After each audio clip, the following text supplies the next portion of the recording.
A Cadota Show right here on the Friedman Adventures YouTube channel. Danny, good evening to you. Hey, sports fans, we're back. For a little while, Phil and I we're a little under the weather. You missed us probably for what, a week or so? Were you under the weather too? Oh, yeah. I didn't know that. Oh, yeah. At the same time I was? Same time. Oh, shoot. We were Okay. faking I it thought and I getting was through. screwing No, everything up. We no, were it was both perfect. doing it. Yeah, it was perfect.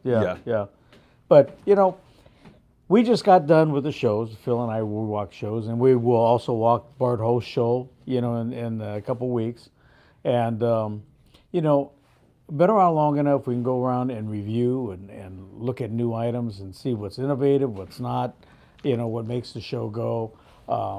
We were very impressed with what we dealt with down in Orange County. It's very family-oriented, just a tremendous show. And Bart's show's coming up in 2 weeks.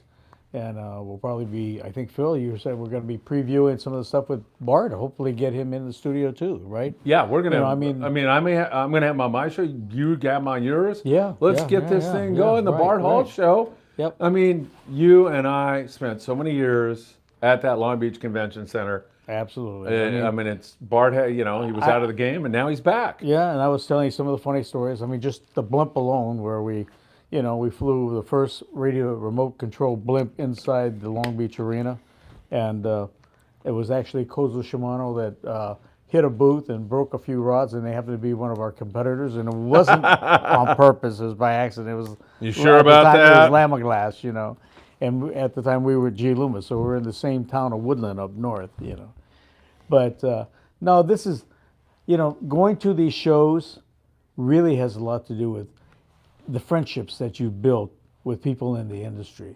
And this is something, and with me, and Phil, it's the same way. These are lifetime friendships that are, you can't even put a price on it. It's unbelievable. No, you're absolutely right. Here's William Padilla. He's saying good evening to everybody in the Friedman Adventure family. Danny, the Cadota family. I mean, honestly, I wouldn't ask anybody to come on here and do a show on this channel unless I had a huge amount of respect, and I do. And plus, everybody I run into says, "Man, I love the Danny Cadota show." We've been around a little bit. It even brings back memories of every time I walk down here, Phil. We started out over at Port Sacal, which was Norm's Landing, which L.A. Harbor, but I migrated over here, to 22nd Street, and that's where we finished off. Of course, we were involved, and then during the summertime, we'd take the boat down to H&M. And then for a couple of years, I had the lease on Islandia, so we were doing both. We had some of our boats at H&M, some at Islandia. But home was always here. Yeah. For us, and so it's even more so now. I live about 22 streets away, so and just up the hill a little bit. So it's definitely home. And it's such a great tribute. People don't understand the blessings that we have being here in Southern California. We've been at the heart of a lot of this. A lot has to do with the technology involved in Southern California, with our base of fishermen come out of aerospace, Disney, Hollywood, JPL. If I look anywhere else in the country, there's nobody, and I'm going to tell you, nobody that has the mentality of the fishermen here. Hats off to all of them. And I'm not just talking about saltwater. I'm talking about almost every facet. I was blessed in that I was able to fish everything from fly fishing to bass fishing to trout fishing to saltwater fishing to surf. You name it. We had it here. We had it available, and we had the best of it. And I was very lucky that when I started out bass fishing, we came at a time after the resident fish that were here, the northern strain bass, were mixed with the Florida strain, which grew these big giants. And it just so happens that our timing at the time when we were chasing them, we were very fortunate to get those fish when they were pretty much at their peak. And so that was another huge blessing. And that gave us, some great opportunities for, trophy fish. And we were the limelight. And, it was well earned. But a lot of the fishing we did, it still comes back to our mentality here in Southern California. It's for instance, going to the show, Phil, I learned something new. And I used to tell that to my passengers on the Mustang. If you can't learn something new every time you go fishing, you're not looking hard enough because it's there. And That's I mean, so I good. learned That's stuff. such good advice. I learned, and that's that learning, good life advice. Oh, absolutely. Yeah. Absolutely. But fishermen, even more so. And that's why, truly, I credit our society, my friends, our network of people around in this fishing industry, Phil, to have gotten us to the stage that I'm at because I take a piece of this and a piece of that, and we interject it into our own philosophies and we share. Well, that's the other thing too. Those that share, the information, it should go around, just in bass fishing, when we were on those big bass, and that was that first cross generation between the Florida and the northern strain that we had here. It was very competitive, and it was still the networking. I don't credit myself with this, the networking of getting home from the trip and giving information out to what you saw at the lake, where you caught the fish, and it reciprocated. I think we told a story about how Corky Okoye had, and Kyle, when he was a little kid, was on his Christmas break, and they caught these fish in December, and it snowed up there, and that first week in January it went up, and there was no boats. There's just two of us, Taka and myself, and we had the whole lake to ourselves. And that was the day I got the 1904. God almighty, huh? Yeah, but it's pressure has to do with that, right? Who's going out there? Yeah. You have the gear to go out there in 30-degree weather. I mean, we had full face masks. You have to have the attire. Your boat has to be outfitted right. You have to be ready for it, and it's true with any fishing, whether you go surf fishing or down to San Diego. How much prep you do and how much homework you do is going to reflect on how your performance is going to be on the boat. That is such sage advice. So that's going to be a big part. Let me read a couple comments Sure. to you. Naughty Boy 78 says, "Hi, Captain Cadota. Hi, Phil. Missed you both at the show, but Mike Morrison was really cool." Hey, don't talk nice about Mike. He's already got a big enough head, right? Yeah, no. Hey, we can't say anything. He was coffee. He takes care of us. That's true. Yeah, he he didn't act. Tony gave it. Tony, but I mean, it comes out of the boys. That's true. Yeah, Mike's a great guy. He's always fun. HBXL Outdoors. Looking forward to the show, guys. From the HBXL Outdoor family. Really appreciate you being with us again, my friend. And then we've got Tuna Kid. What a dope I am. Tuna Kid. Good evening, fellas. We are blessed to live and fish here. Man, you are so right. And the friendships it brings, can't say it any better, Danny.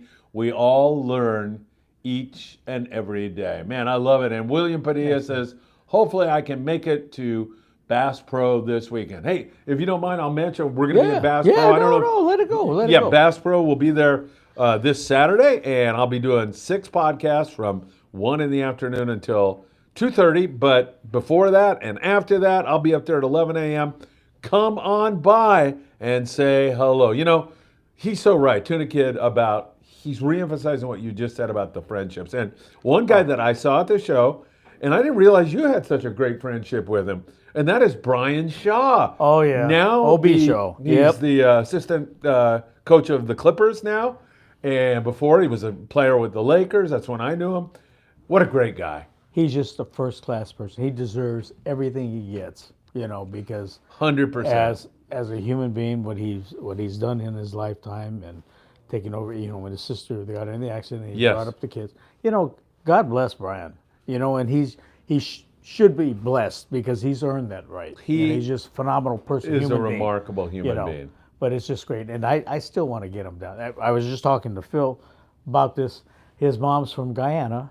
And I'll bring some footage, Phil. I was just telling you of some of those arapaima we got down in Guyana. Maybe we'll get them to go down there. Man, I'd go visit love the that. Homeland. Oh, my God. That could be phenomenal, too. My God, yeah. We'll go down, call Steve, you told me, and they're going to have to build a couple of longer bunks. Yeah, really. That would be incredible to get into the background of his mother and everything. Absolutely. And then go to Guyana. That would be. Oh, and he would, Brian would love the fishing. Yes. That's 100%. Yeah. There's no doubt about it. It's quite an experience. The people are beautiful down there. The huge part about going to Guyana, that's a big edge, is that they speak English there. Where Brazil's awesome, fishing's phenomenal, but there's something lost in translation a lot of times, you throw a lure up in the tree and they just call you a monkey. They point up to a monkey. But down there, as you're driving along, the guides will point out the historical things that are just nature things, which are phenomenal. Yeah. I mean, you just can't buy that information. It's awesome, and that really escalates that experience. All right, think about a great Brian Shaw story. Maybe when you were fishing with him or something. I'll tell one, and it doesn't. Go ahead. It doesn't have anything to do with. I could tell a ton of fishing ones, but the one that I just want to tell because I think it re-emphasizes what a person he is. So, he was the assistant coach on the Los Angeles Lakers. I never ever call him and say, "Hey, can I get tickets?" Never, not once. But he called me once and he said, "Hey, I got a couple tickets. Would you like to go?" My wife loves the Lakers. So we go to the game. We got great seats, 10 rows behind the bench. Danny, at some point during the game, I forget when it was, he stands up and he starts scouring the crowd until he makes eye contact with me and he points at Ruth and I as to say, "Hey, could you..." Now, I mean, he's coaching an NBA game. He's got a lot of stuff on his mind. Yeah. He takes the time to do that. He made me feel like $1 million, and that's the kind of guy Brian. he is. That's Brian the whole time. Just unbelievable. Great human being, and like I say, my hat's off to Brian 24/7. Did he ever go on the Mustang with you or saltwater fishing? No, he's got a little seasickness thing Yeah, going on. he got it. Yeah. He says he can go out for a little bit, but I've been trying to get him out and going down the long range and stuff, but he can't do that yet. Soon, one day. Yeah. But I think this Guyana deal would be ideal. Yeah, because you're out in a skiff lag, right? Yeah, and it goes back, to his mother's, Homeland. birthplace, the whole Yep. deal, and they speak English down there, and the people are wonderful. But it's the experiences we gain and the fishing. It's very exciting fishing. You don't have to worry about getting seasick, Bri. You're cool. And so, no, that would be a great, great deal to go. But, it's funny because Brian told me a story once. He grew up in the Oakland Hills. And he's talking about this lake, and I'm going, okay, I know this lake. Not that I fished it, but a lot of the guys that fished with Joe Montana in the 49ers, Yeah. when they were winning all the Super Bowls, with two of them, I know Kevin has, but Notre Dame quarterback, thank you. well, I fished with Kevin quite a bit, and I, brought him down here, and we fished Casitas and Castaic, and he played with 2 Super Bowl teams. He talked about how they would sneak into the same lake up in Oakland, same lake that Brian's into. Are you kidding? Hey, the wives would drop them off. They'd wear blackout. They'd black themselves out. They'd do all these things to hide themselves, right? That's hilarious. So, when I talked to Brian about it, Brian says, "Well, I was really smart. I drove up, parked my car there." I says, "Okay, yeah, I can see the difference." The football guys, I guess they must have got caught or something before, but they went through a lot more lakes. But I remember them telling me that they ended up having to ditch rods. I don't think you did, Brian, but they had to ditch their rods, go out. They were, like I said, hiding in the bushes. Hilarious. It's funny that here you got the, two, Super Bowl 49ers, Yeah. Brian, world champ guys from the lake, but they're all fishing the same lake that they sneak into. That's a true fisherman. Yeah, you got it in your blood. You got it in your blood. You pretty much do anything. There you go. Yeah, if you see a puddle of water, Oh, you're wondering, you is gotta there a go fish fish in it. there? Yeah. Right? Yeah. Oh, yeah. I got a funny story. They always talked about, oh, God, why am I drawing a blank? That one lake out there out in Riverside County that's closed. Oh, you mean Corona Lakes, like? Or No. It's, I don't know why I'm drawing a blank. It'll come back to me. Yeah. But anyway, I actually got to fish it legally with Fish and Game. We were Yeah. doing a fish out on it. But I can remember guys talking to one, Lake Matthews. Okay. Okay. I remember when I was working for Taka, they said they always wanted to sneak in to Lake Matthews and bass fishing. They were saying how unbelievable, wide open it was, right? Here's the game changer. I think it was Herb Curley, one of the old captains of legendary captains of the remember Herb past. Curley. Herb. He says, "Yeah, we got to wear chaps." And then Taka goes, "Why you got to wear chaps?" He says, "Because every now and then you're going to feel this thing hit your leg. It's a rattlesnake." Well, whoop, game's over for Taka. You're He done. said, Yeah. Yeah, not worth it. But I got to go in there fishing with Fish and Game. We were doing some sampling, and it was really funny. We were catching.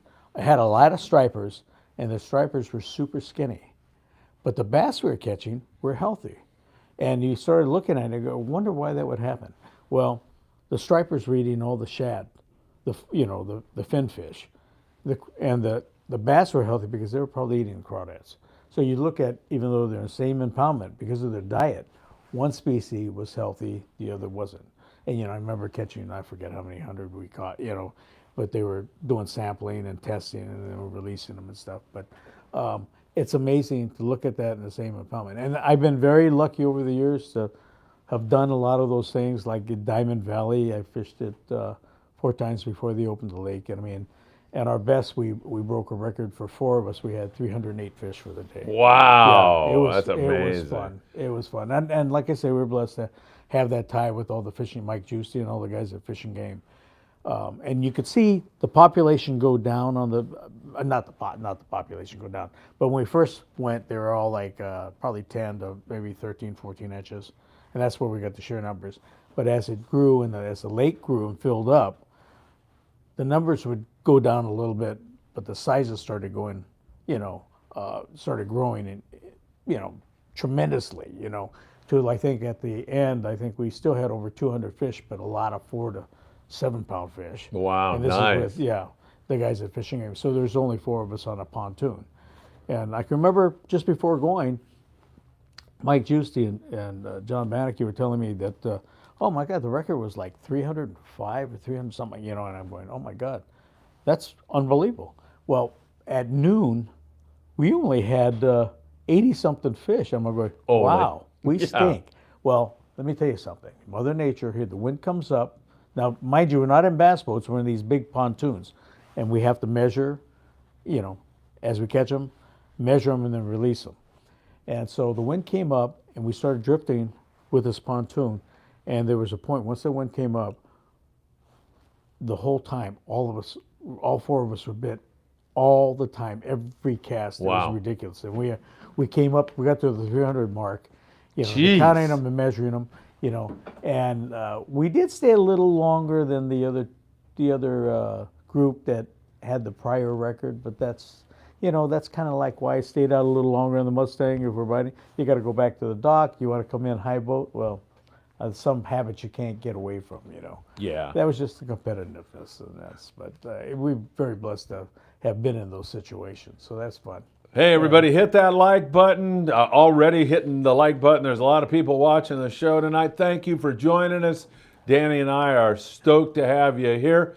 And also, hey, before we go any further, we should mention the San Diego at the Coronado Islands today. First catch of yellowtail, 33 yellows.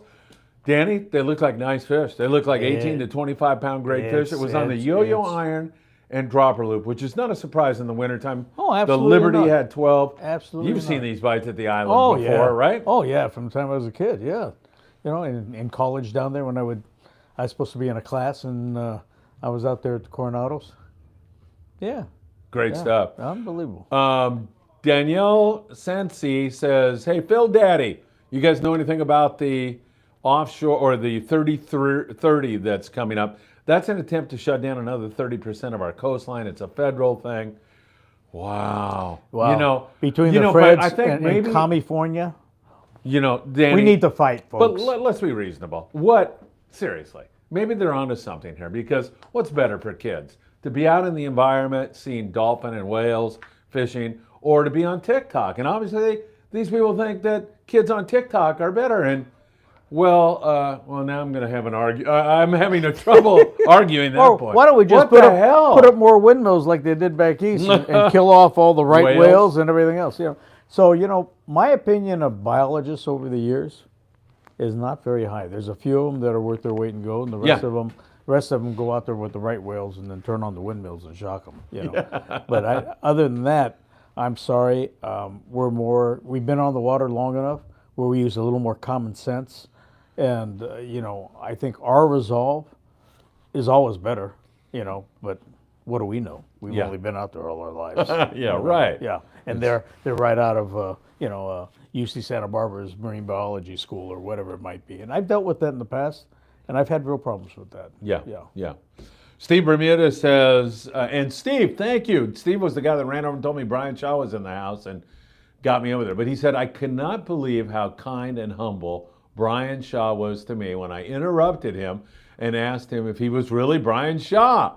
And he's so kind and humble. And in a kind and humble voice, he said, yes, which took me by surprise. But it doesn't surprise you or me, right? You and I know that, Phil. Yeah. Lovely guy. He's been blessed by the coaching jobs and everything because of his demeanor and the way he is. Very professional, you know, just a great person to be around. I mean, to me, that's an icon for the basketball. Yeah. For the NBA. To have a guy that's that classy and professional about things, you know. Nothing beats Brian. He's awesome. Well, my hat's off to him anytime. Yeah. Super great guy. Absolutely. We'll go back and talk about some of the other people at the PCS show, but let's look ahead at the Bart Hall show. Are you excited about that? Oh, yes. You know, I mean, Bart called me the other day and we talked and told him you and I would be there and we'll do the same thing. You know, folks, it's been my life and Phil's life to walk around, look at the new innovations from the different manufacturers. You know, I think I told you, like, I used to go with Bob Sarver when they had Peterson's magazine. They fly us to different shows around the country. And my job would be solely to look at new products and see what the innovation of, you know, a couple of them like the flying lures. They're kind of gimmicky. Some of these things are gimmicky. But there's truly things that have a huge impact. And we'll take that, we'll critique it, and then we'll bring it back to you and put it up so you guys can see, you know, our take on the thing. Right, right. And there's going to be a lot of stuff to see, right? Absolutely. Yeah. Yeah. So how far back do you go with the Hall show? Like I do? Probably further. Quite a ways. You might go back further. You know, I mean, my first Hall show was probably 85 when I started 976 Tuna. It was back. It was back because, you know, with the sport boats, yeah, you know, with H&M and some of the, you know, having the boats there, and just the camaraderie and seeing all the people. You know, I actually, not in the capacity that we're at now, I remember going to the Fred Hall show with my grandparents when I was 5, 6 years old, well, at the Great Western Center in LA, before it even came out long, you know. So that's a while back, you know, but, you know. Yeah, that is, I've always looked forward to tackle at a very young age. I mean, even, you know, my Mitchell 300s, I would use special oils. I'd degrease the whole thing and use, you know, superfine oils so that my gears were smoother and I could cast further and you know. So that's something that was just always in me from day one. And it hasn't stopped, you know. And as you get older, you're going to find yourself, you're going to save a lot of time, a lot of energy, and it's going to be more efficient to buy better tackle for the most part. I got to tell you, folks, there's so many good, you know, good manufacturers, great manufacturers out there. But, you know, when you step up to a certain level, it makes you a better fisherman. You know? Yes, definitely. I mean, nothing beats practice. That works too. So that, you know, you see a deckhand grab a retting rod off the rail and, you know, fire it out there and it hits the water and boom, he's nailed. Well, he's there every day. Yeah. But, you know, for those of us, unless you practice, you know, it doesn't come that easy, you know. So at that point, the good tackle compensates for some of that. Absolutely. So there we go on that. So William Padilla says, and I think you're going to be able to respond to this, even though it's not a question, I know what you're going to say here, Danny. He says, planning on taking my daughter to our first Bart Hall show. And all I can think of is you and your granddaughter yes, we have pictures at the of it, PCS show. Last year. Yeah. You know, and that's absolutely what you have to do. I mean, Gia was 2 years old. And we went in before the show because I had a booth, right? And we went in before the show, and I had to drag her off the trout pond. She finally got her 5 limit. You know, I mean, you know, limit of what I mean is we got them up and we were able to shake them off. But I had to drag her off. Then when she comes over to the house, she'll go into my shed, grab her. I have these little Daiwa combo outfits. I bought like 13 of them for the grandkids. She goes in there, grabs the rod, goes out, no hook on her or anything, but she'll practice fishing in the waterfall, and it's just a crack up. She'll be out there for an hour and a half.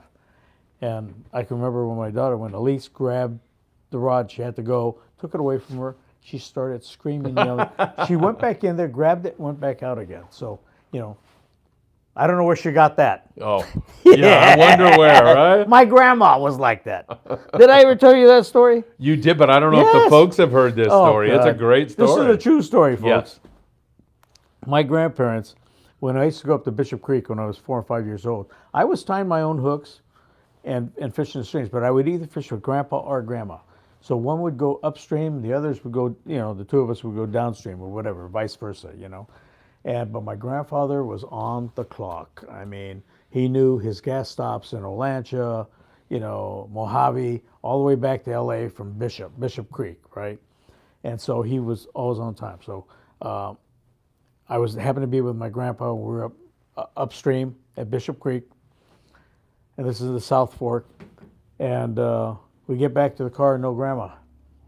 So my grandpa's not happy. He goes, go find grandma. So I said, okay. So I go downstream, and I know all the holes down there. So I find grandma. I said, Grandma, let's go. Grandpa's mad. Let's go.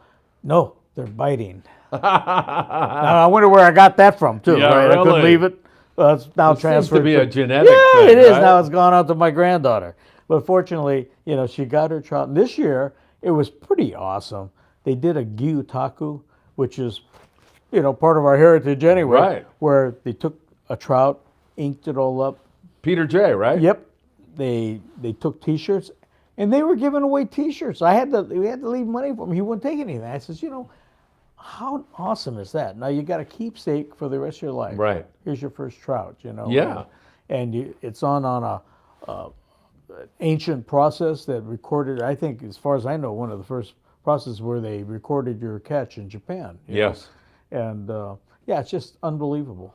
Sounds like William's going to have a special time with his daughter. Oh, you know what? There's no money on earth that is worth what you're going to be doing. It's precious, and she'll never forget it. William, have a great time, man, and thanks for sharing that with us. It's going to be great. Mark says, hello, Danny and Phil. Danny, I can't wait till your rods go on sale. I'll be the first customer. Phil, thanks for putting together these amazing videos. Well, Danny's the one who's amazing here. Well, one of the blessings of the shows is we did the negotiations, and we're now having product coming in.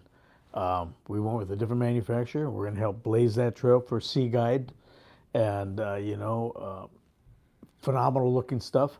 But at least we're going to be getting the supply, and I'm going to back it 100%. I love the looks of it. I'm sure it's perfect.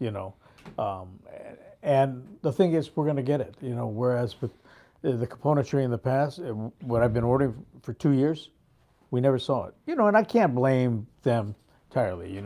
We have given all our production to Weihai in the Wuhan area. And when you have the lockdowns, guess what? It's pretty The tough. supply chain is broken, right? Absolutely. So now you have your stuff being made in Mexico, right? Well, that's going to be all finished off down there. Oh, okay. We had a very good president that had mentioned doing a USMCA deal. Yeah. And for good reason. Yeah. I went down there to go visit.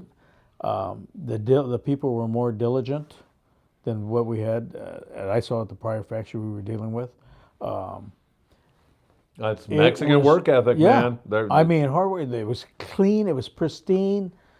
The women were hard at work. I mean, they're very diligent. They never let and you don't see that even out of our American workforce. I know. So I was very impressed, Phil. Very impressed. Speaking of Mexico, I teased you. Are you going to bring some of your rods if we go cabrilla fishing down there? Diego Nuno betcha. from the Royal Star wants to take us. Oh, I'm in. Cabrilla? Yeah, me too. I'm all over that. Call it in sick. Yeah, but no, there's nothing like them. Nothing like cabrilla. It's fun fishing, and even better eating.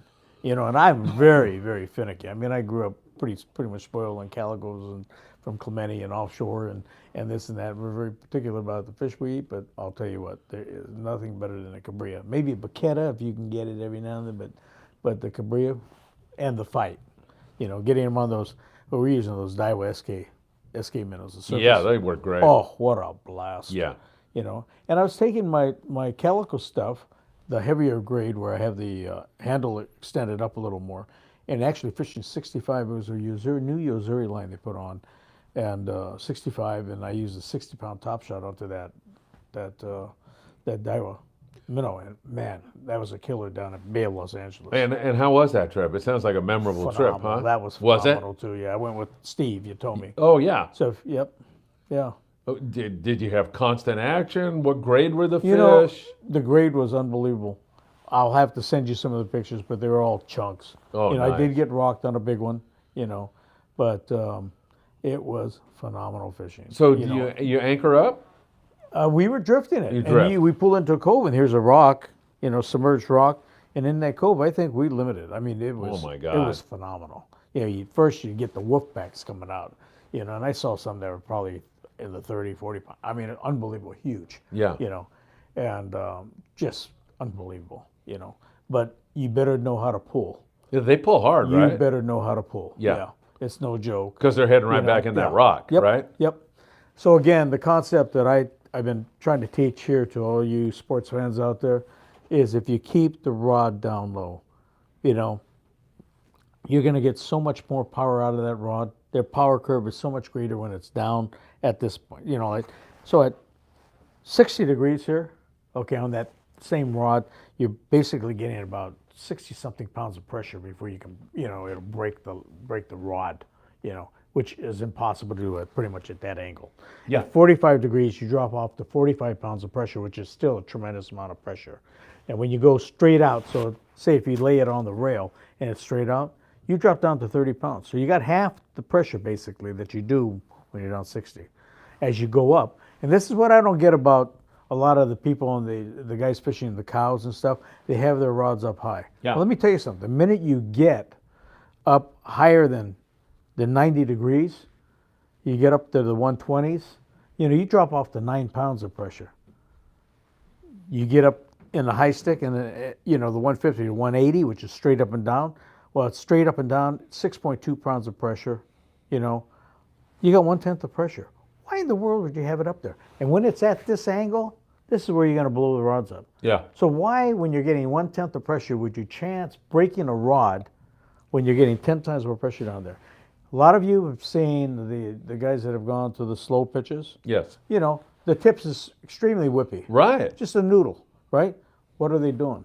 They're pointing the rods down. Of course, that's what I'm advocating pretty much. Yes. Only the graphite will recoil much quicker than something with a whippy tip Yeah.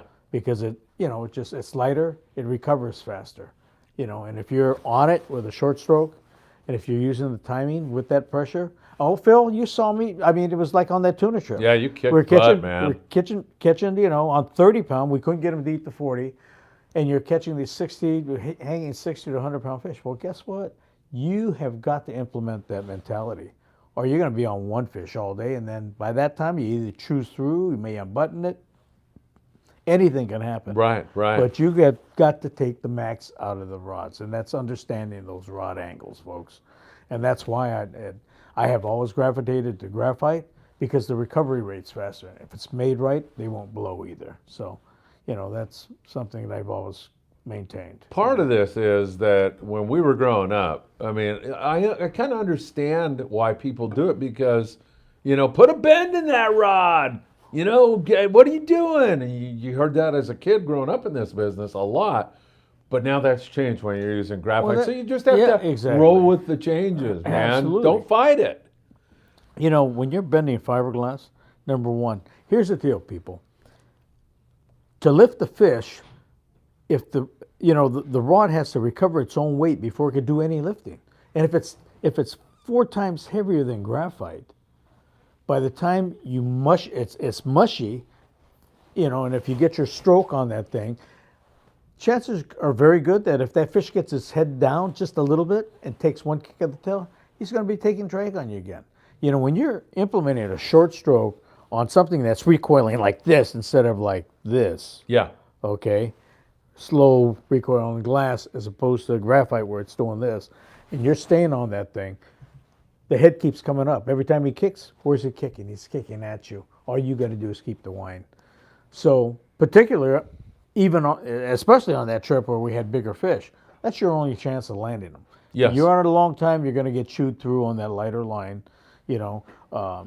Too many other things can go wrong. So, you either have to have that mentality, you're going to get them or break them off. But when you're implementing a small 2-speed reel, which I was using a Valiant 500 2-speed with 30 pound, and a fast reacting graphite with that graphite handle system that we have that shuts it off faster. It's lighter, it's stronger, it recoils quicker. Okay, Nothing's wrong with that. You got to lay everything out just right, folks.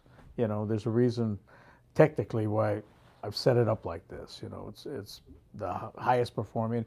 To me, it's the most innovative, you know, conception in building rods now. Yes, you know, yes. Mark just threw us a $5 bill. How do you like that? Thank you, Mark. Mark, you are the man. Thank you. And Thank you. He has a question also. He says, Danny, do you think the rods will be ready by summer or fall fishing season? I think this so year? right now because we negotiated at this last show to get the supply of guides, and I think we're going to be up and we'll be good.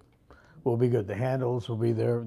They're being made right now too, so we'll have everything. And of course, the minute they're available, I'll be screaming about it on the morning We'll have it briefing. here, You'll be guys. talking about it. You got it. You got it. We'll be. Yeah. We'll put a link on we're redoing our Right. website now, so we'll have a link Perfect. on there where people can go and purchase them, and you'll have your stuff, and That's awesome. We'll get this thing just cranking. and you'll learn to fish a different way, but to me, it's the proper way. You know, you're going to take the maximum pressure out of it. You're going to get the fastest recoil, and trust me, you will put on more fish. I mean, to me, I was driven because I'm fishing with 29 other captains.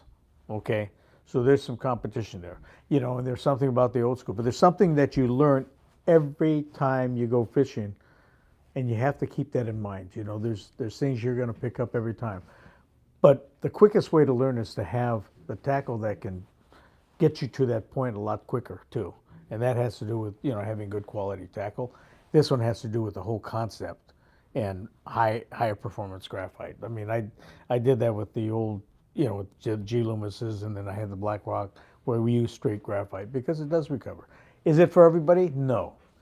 And if you're a high sticker, go buy a glass rod. Do not bother with our rods because you'll blow it up. You know, go fish a glass rod. But if you understand the concept, you would definitely put on more fish. You'll cast further. It's just a win-win deal.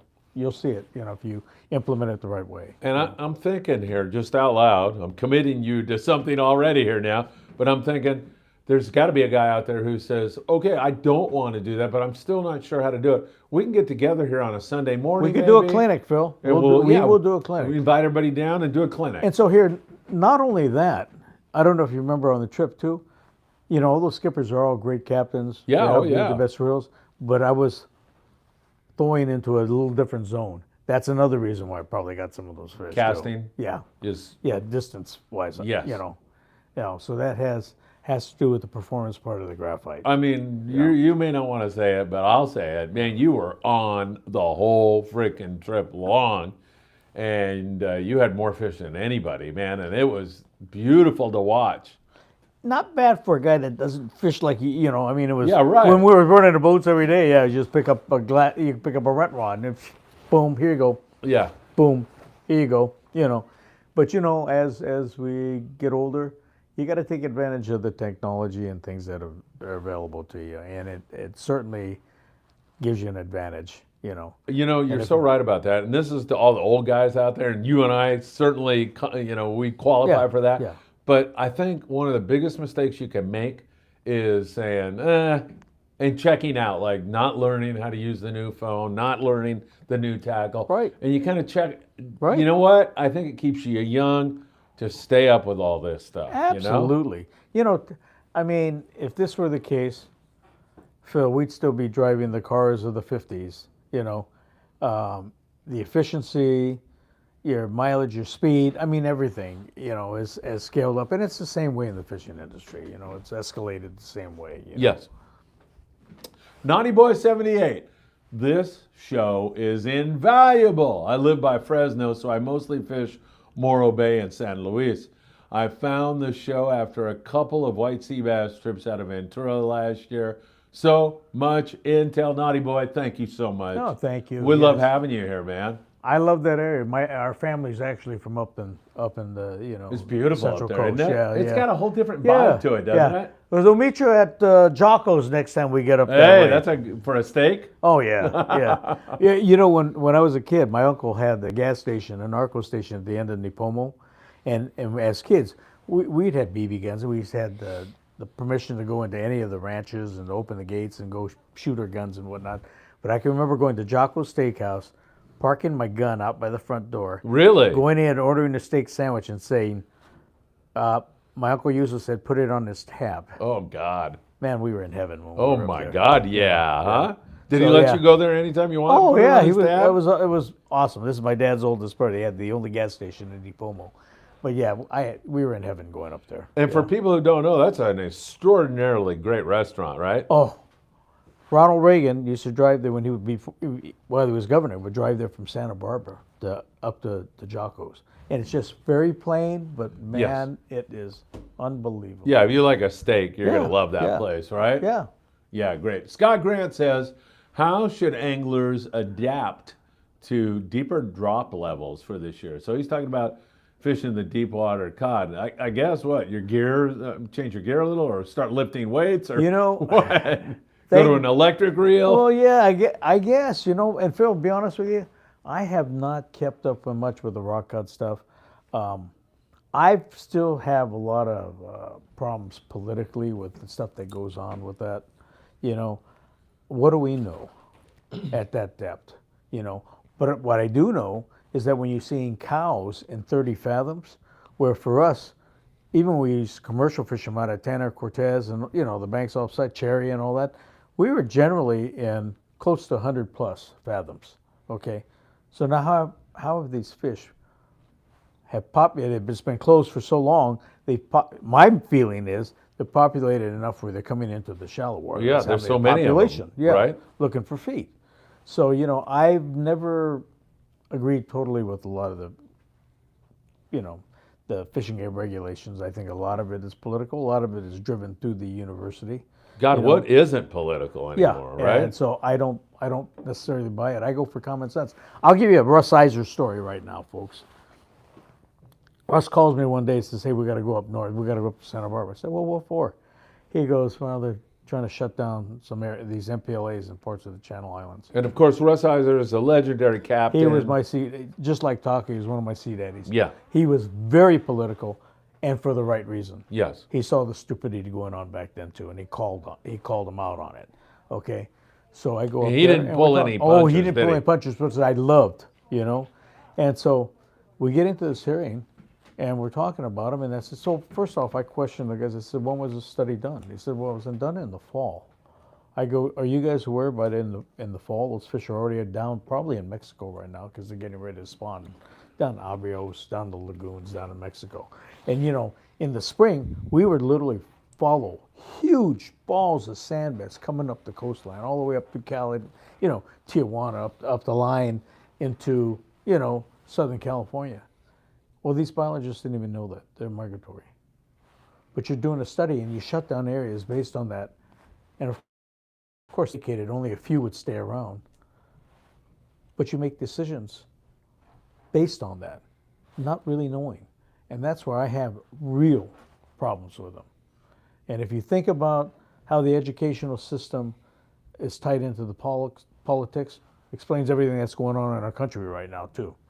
Not that I want to be political, but, oh, sorry, my arm slipped. I was trying to do a cast. But anyway, well, my wife's Italian, she'll get off. But no, that's what I think, and I have problems. I've always had problems with that. We have a quagga mussel problem in the lakes, right? And when I was bass fishing, we would go from, sometimes like the Sansom brothers and Talk, all of us would go, if it was blowing at Castaic, we'd shoot up to Piru, or go up 126, go up to Casitas. Well, you can't even do that now, because once you've hit a lake, it's tagged and you can't go fish anyplace.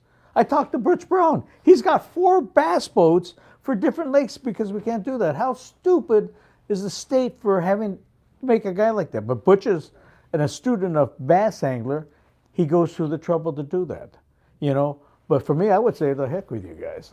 But what really upsets me, once again, we were on the advisory board for the state of California for inland fisheries. Pat Marley, there's a whole bunch of us, Dave Myers at Fenwick. A lot of us were consulting to the fishing game guys. And we had said, why don't we just build concrete ramps where you could drive your boat in, pour solutions, run it through your system, through your live wells, run that system through it. It'll drain out in this concrete, you drive off, the next boat comes in, you pump the stuff back into it, kill off all the quagga mussels. Well, no, they didn't do that. Look what we got now.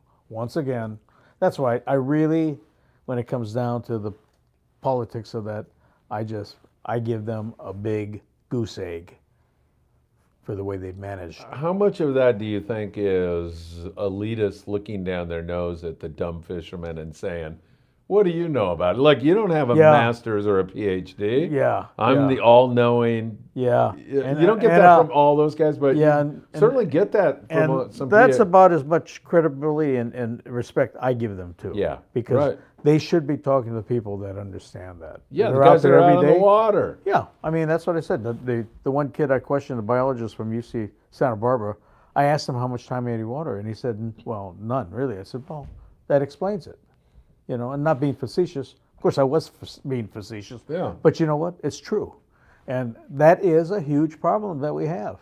We're allowing them, we should take our state back and use common sense with all these things. Here we had probably one of the greatest bass fisheries in the world, folks. In the world. And I was very lucky to be a part of that at the time. And now you can't even use a crawdad. Well, excuse me, they're indigenous, and yet you can't use that. They have things, and now the fishery has just gone from a world-class fishery to nothing. And then some of that has to do with the being bred by the Florida strain not being that first northern Florida mix, which had that super bass. But still, bass fishing in general have really suffered since that time. But it's mismanagement, again, that has a lot to do with that. Yeah, oh yeah. So, I don't give them much credence. Do you know a guy, maybe a student of yours, or David Darwinko? He says, "What's up, Mr. K?" Yes, It's David. I saw him today. Yeah, Did you? Big Dave. Yeah, he's got his own boat. He's a young kid. He's got his own boat, and he just lives. He's a Pedro boy. He's up there at the O'Gain campus, and I talked to him today about starting a fishing club up there. Oh, great. So Are you we're going to thinking do about- that? I think so. That's great. I think so. It would be, and it should be. Pedro should. I mean, we're a lot of stuff started here, folks. Yeah. Give credit to our Southern California people, and I've mentioned this before, but when you have aerospace people, you got the .com people, you got JPL, Caltech, you got Disney, you got Hollywood. Our fishermen, Phil, are not like other fishermen in the country. I can remember fishing with some of the top guys down in New Orleans, the top guy down there. Toyo Shimano said this guy wants to fish heads up against you, just you and him. And so I said, okay, and so I said, what do I need? And he goes, well, you need a spinning rod and spinning reel with 10-pound line. I says, can I use a conventional? He goes, no, you can't cast it that far.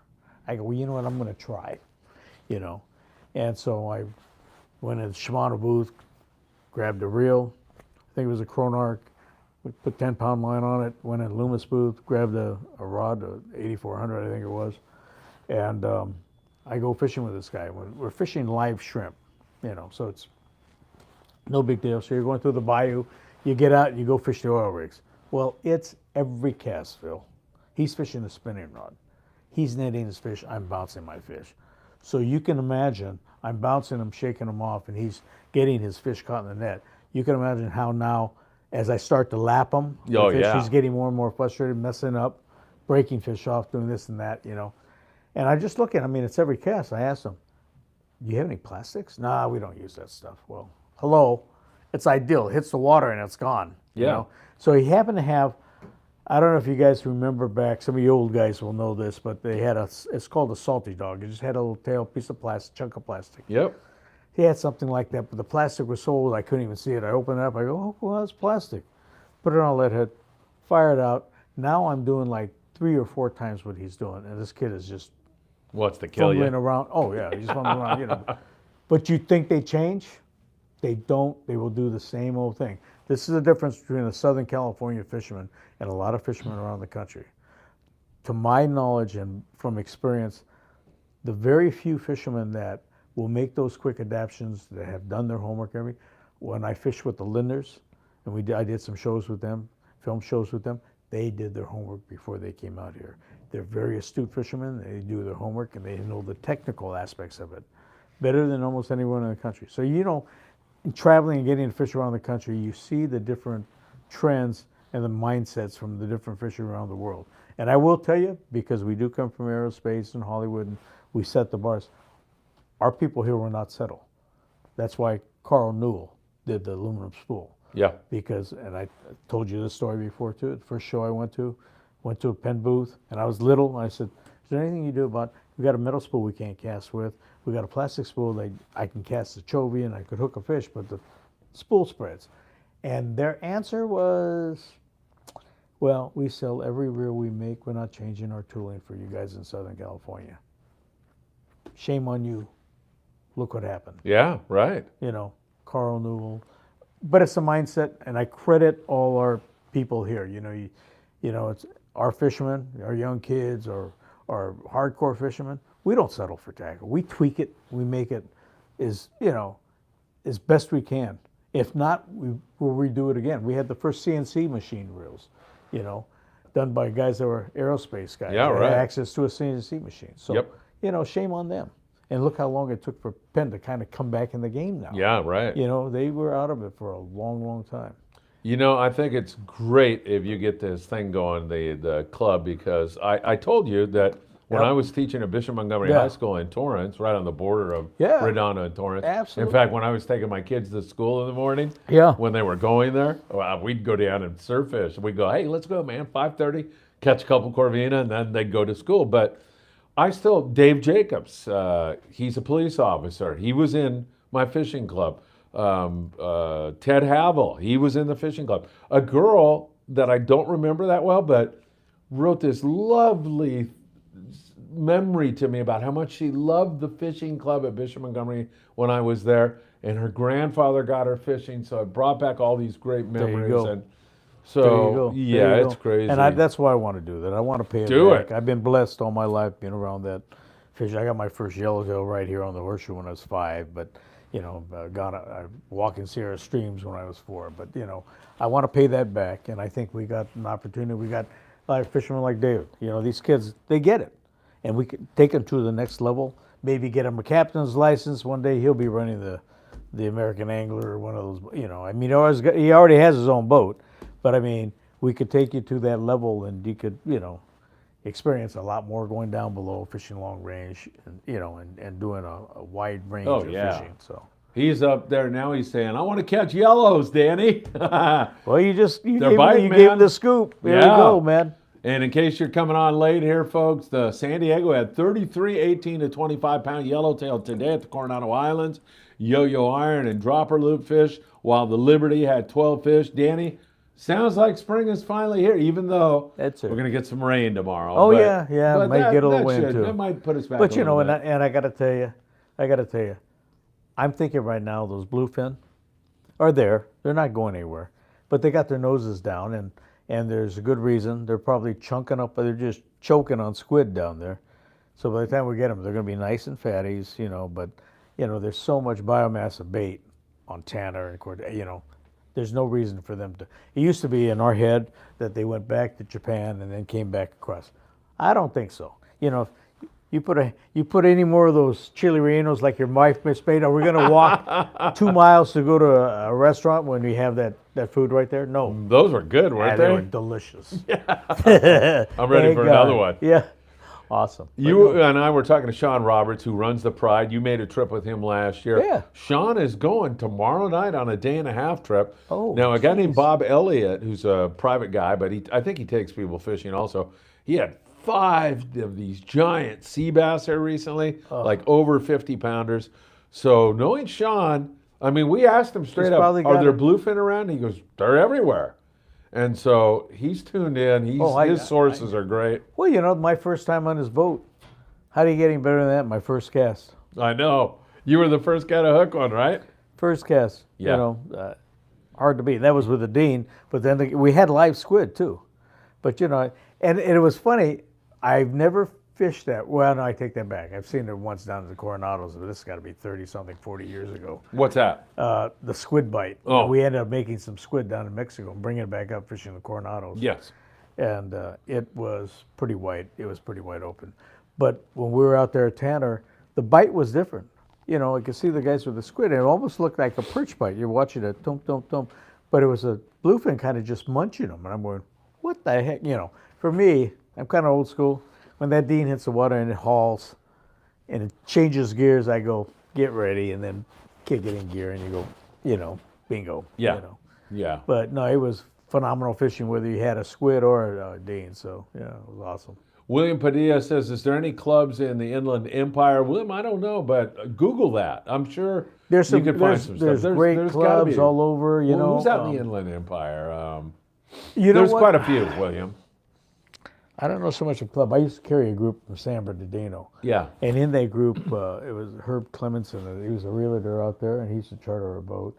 But out of that group, we had some phenomenal fishermen, including a guy named Gil Rowe, who at one time, and he used to fish with us, and Gil and I would talk in the wheelhouse all the way out, talk bass. He owned every single spotted bass record out of Paris. Really? And he did it from shore. Wow. And the thing was, he would call me, Danny, they're biting. I go, hey, Gil, thanks, but they're biting at Castaic. See this right.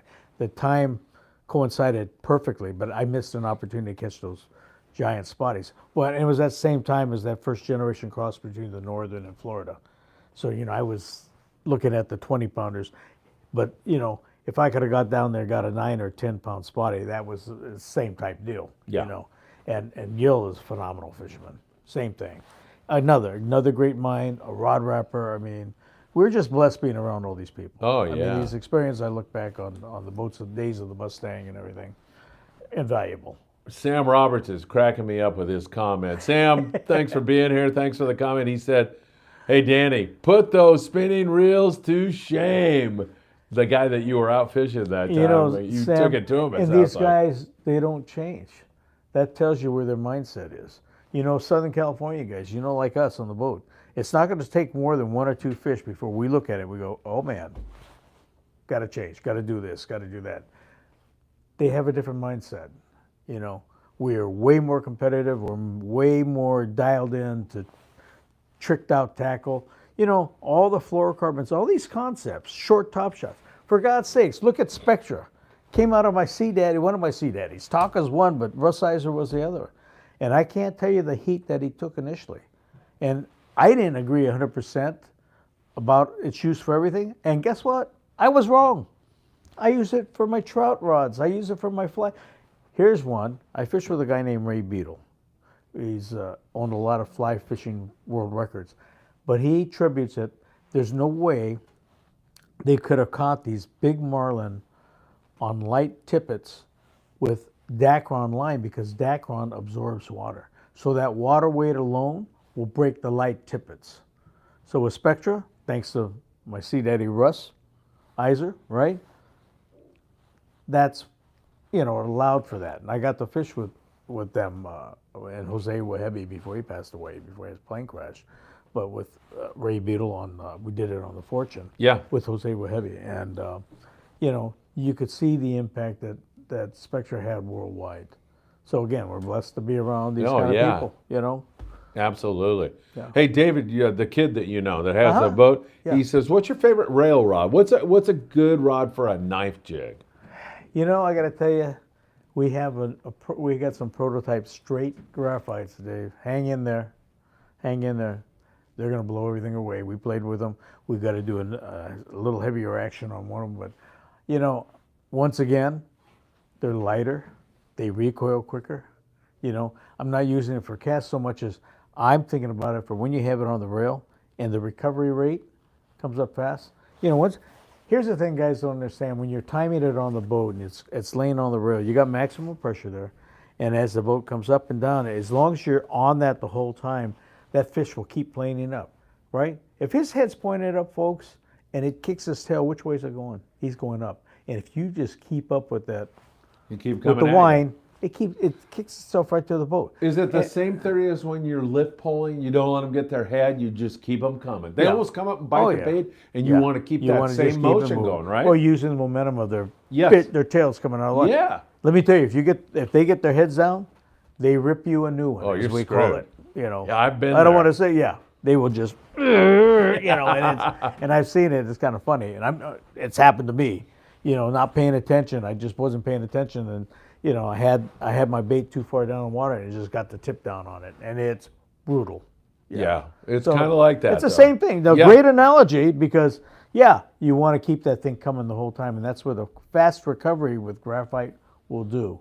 So it's technology, folks. Yeah. Lots of questions, Danny. Pohukai 3216. I probably screwed your name all up, and I apologize if I did. Thanks for joining us. He's in the Inland Empire and hasn't heard of a club. I'll look into that for you guys and see what we can come up with. Joe says, another fantastic show, Phil. What can I say? I know how to pick great guests. Danny is the best. Hi, Danny. Thanks for sharing all of your knowledge of salt and freshwater. Looking forward to August's trip out of San Diego. So he's going to go on an August awesome. trip. That's a great time of the year. Awesome. To be fishing, Yeah, right? you can't beat August. No. Yeah. I got my the one that I have set on the old American Anglers always in June. Yes. And it's pushed back a little bit to later June, which is fine. You know. I used to do a 5-day trip on the Polaris Supreme every Father's Day. I'd take the two boys and we'd go with Tommy and Oh my God, yeah. some of my fun, most man. memorable times. Tommy's I got a great guy. Yeah. Yeah. Do you know Yeah. Tommy very Oh well? yeah. Yeah. Great guy. Oh yeah. Yeah. Great. Really lovely guy. I got to see him here recently. I need to go back and drop in there and see him again. Fish Guy says, did the guy that had the records at Paris own a muffler shop in Riverside? I don't think so. Gil did some. I think he was a medical photographer, but Gil Rowe is doing a lot of fly fishing right now. But he's one of those guys, typical Southern California guys. He does everything. He's a great saltwater fisherman, great conventional fisherman, and now he's been doing a lot of fly fishing. But it's just that the challenge that you have for you, and implementation of a new method of catching it. I love the fly fish when they eat the fly. They don't eat the fly. I'm going to fish something I catch fish on. Yeah. And in my mind, that's what you got to do. But you get some people that are very obtuse about it. They're very stubborn about it. Yeah. And I used to, at fly shows, I'd get guys coming in, and we would joke about them. They were the hippies. They had the earrings, the ponytails, and everything else, the tweed coats, and the whole deal. And they would say, I'd rather sip fine wine at a beautiful lodge than catch fish. And I would say, that's because you don't know how to fish. And I was true. I have a cousin in Salt Lake City. He's probably one of the best fly fishermen in the country. He guided Roslyn and Jimmy Carter, Stu Osahinam. And so Stu was one of the guys that taught me. So I was blessed there too. Okay. But his whole thing was, when they first started certifying fly fishermen, they certified them. They gave them a certification. It'd be like giving us a certification on fishing, the deckhands or captains, And so they run through this verbal test, a physical test where you got to pop it in, in a ring and everything else. And so the shop owner, and he had a Orvis shop at one time, sold it and went to work for it because he was fishing so much, he couldn't handle the business side of it because it's too much. And he would just go fish and guide out of this one shop. And they said, Stu, you have to go get certified. So with him, he's kind of a smart aleck. I wonder where he gets that as part of our family trait, Yeah. And so anyway, he walks in with no rod. And so these fly fishermen are expecting him to have a Thomas & Thomas, a Sage or whatever, the uppity rod. And they go, well, what's up with this? And he says, listen, I have a different guy 200-something days a year. I have to learn how to fish their rods. So they're getting kind of miffed by his attitude. So he borrows a rod, and he throws it in all these little cups. I mean, he's nailing them every cast, right? And so they have an oral part, a physical part of the test, and then they go through a thing where they tell you, okay, what do you do when it gets windy? Now, the answer they wanted was, you lower your casting plane or throw sidearm. You know what his answer was? What? We go home. You know what? And he's right, I love it. But, that's typical, But, he taught me a lot. And these guys don't realize that. They look at me as a bait guy, a bass guy, a conventional trout, oh, you throw iron and you're fishing sardines, you're throwing mackerel. Yeah, I throw whatever it takes to get bit, So years ago, this is a funny story. We were trying to get, Chi Loomis was right up there with Sage and fly. Now the guides were fishing Loomis because it's a performance rod, straight graphite scrim. Sage was a beautifully made rod, the colors, just crafted beautifully. But you could power your cast more with the graphite scrim with the IMXs and GLXs. So anyway, we're trying to woo more business out of Bob Marriott's here in Fullerton. It's still large, was at the time the largest Right. fly shop in the Right. country. So we take up the president of the fly casting club from Long Beach, Ray Jeff goes, Tim Ray Jeff, and the 2 Marriott's managers. So we fly them up to Woodland, fly them up to Portland, take them to the Loomis factory to show them the way the process is, the way our rods are made. And then in the afternoon, we go up to fish to the Chutes River. Well, Gary Loomis has a friend that, I think he owned Long's Drugs, had 1.5 miles of private water on the Deschutes. And so we pull in, and it's now about noon because we went to the tour earlier of the factory. We pull in, the sheriff's sitting in there. He watches the property for the owner. And so all of a sudden, all these Marriott's guys and stuff, they run straight down to the river. He's got 1.5 miles, but they run right straight down from where we're parked. So I'm sitting there, I'm looking, and I talked to the sheriff. I says, is that the best spot? He goes, oh, heck no. He says, go down about 3/4 of a mile. There's an island, fish around the island. Well, I just got through fishing with Stu, my cousin, in Utah, and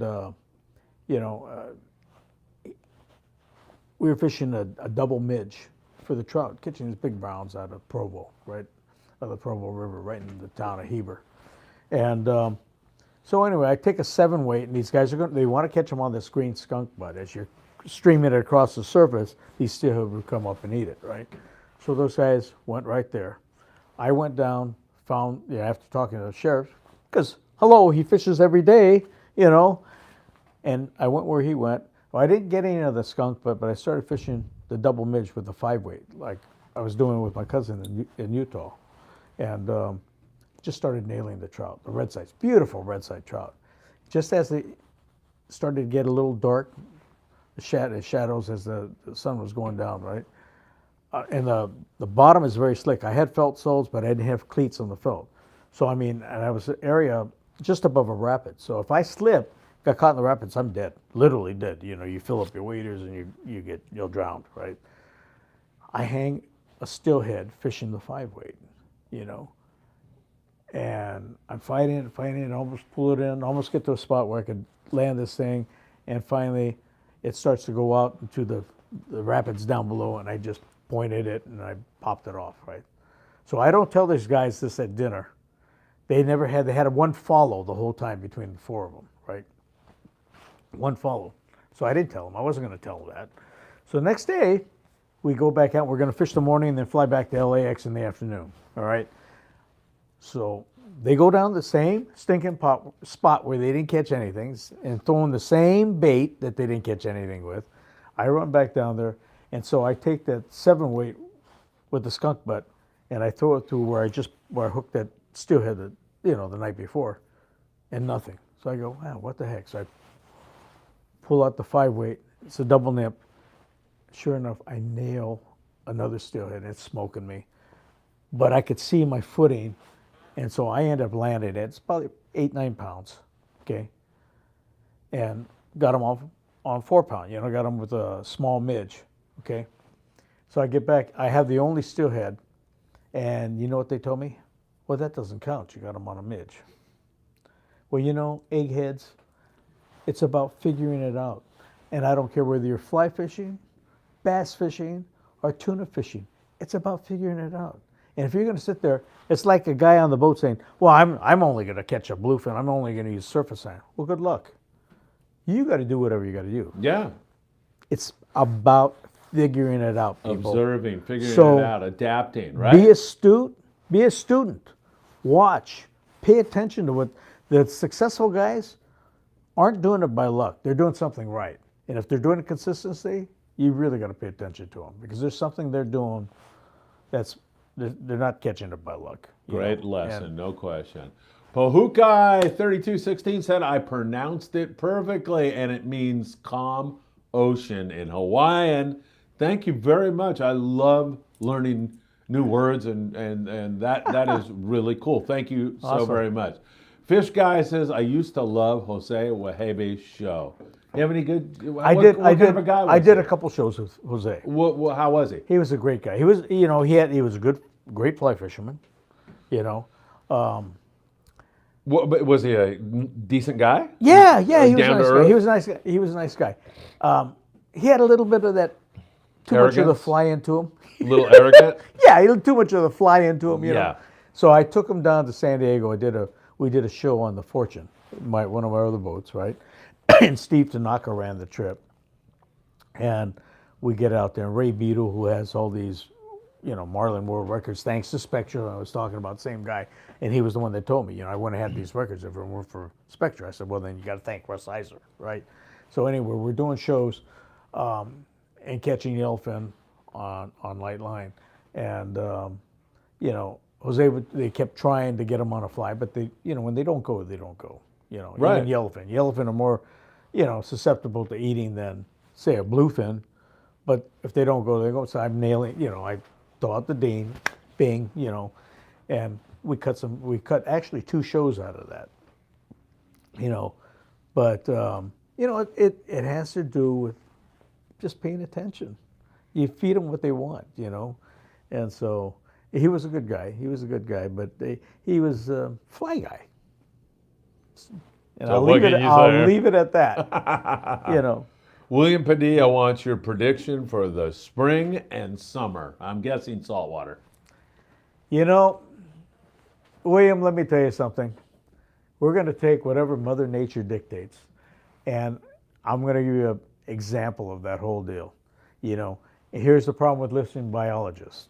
In 1983, Phil remembers we had El Nino.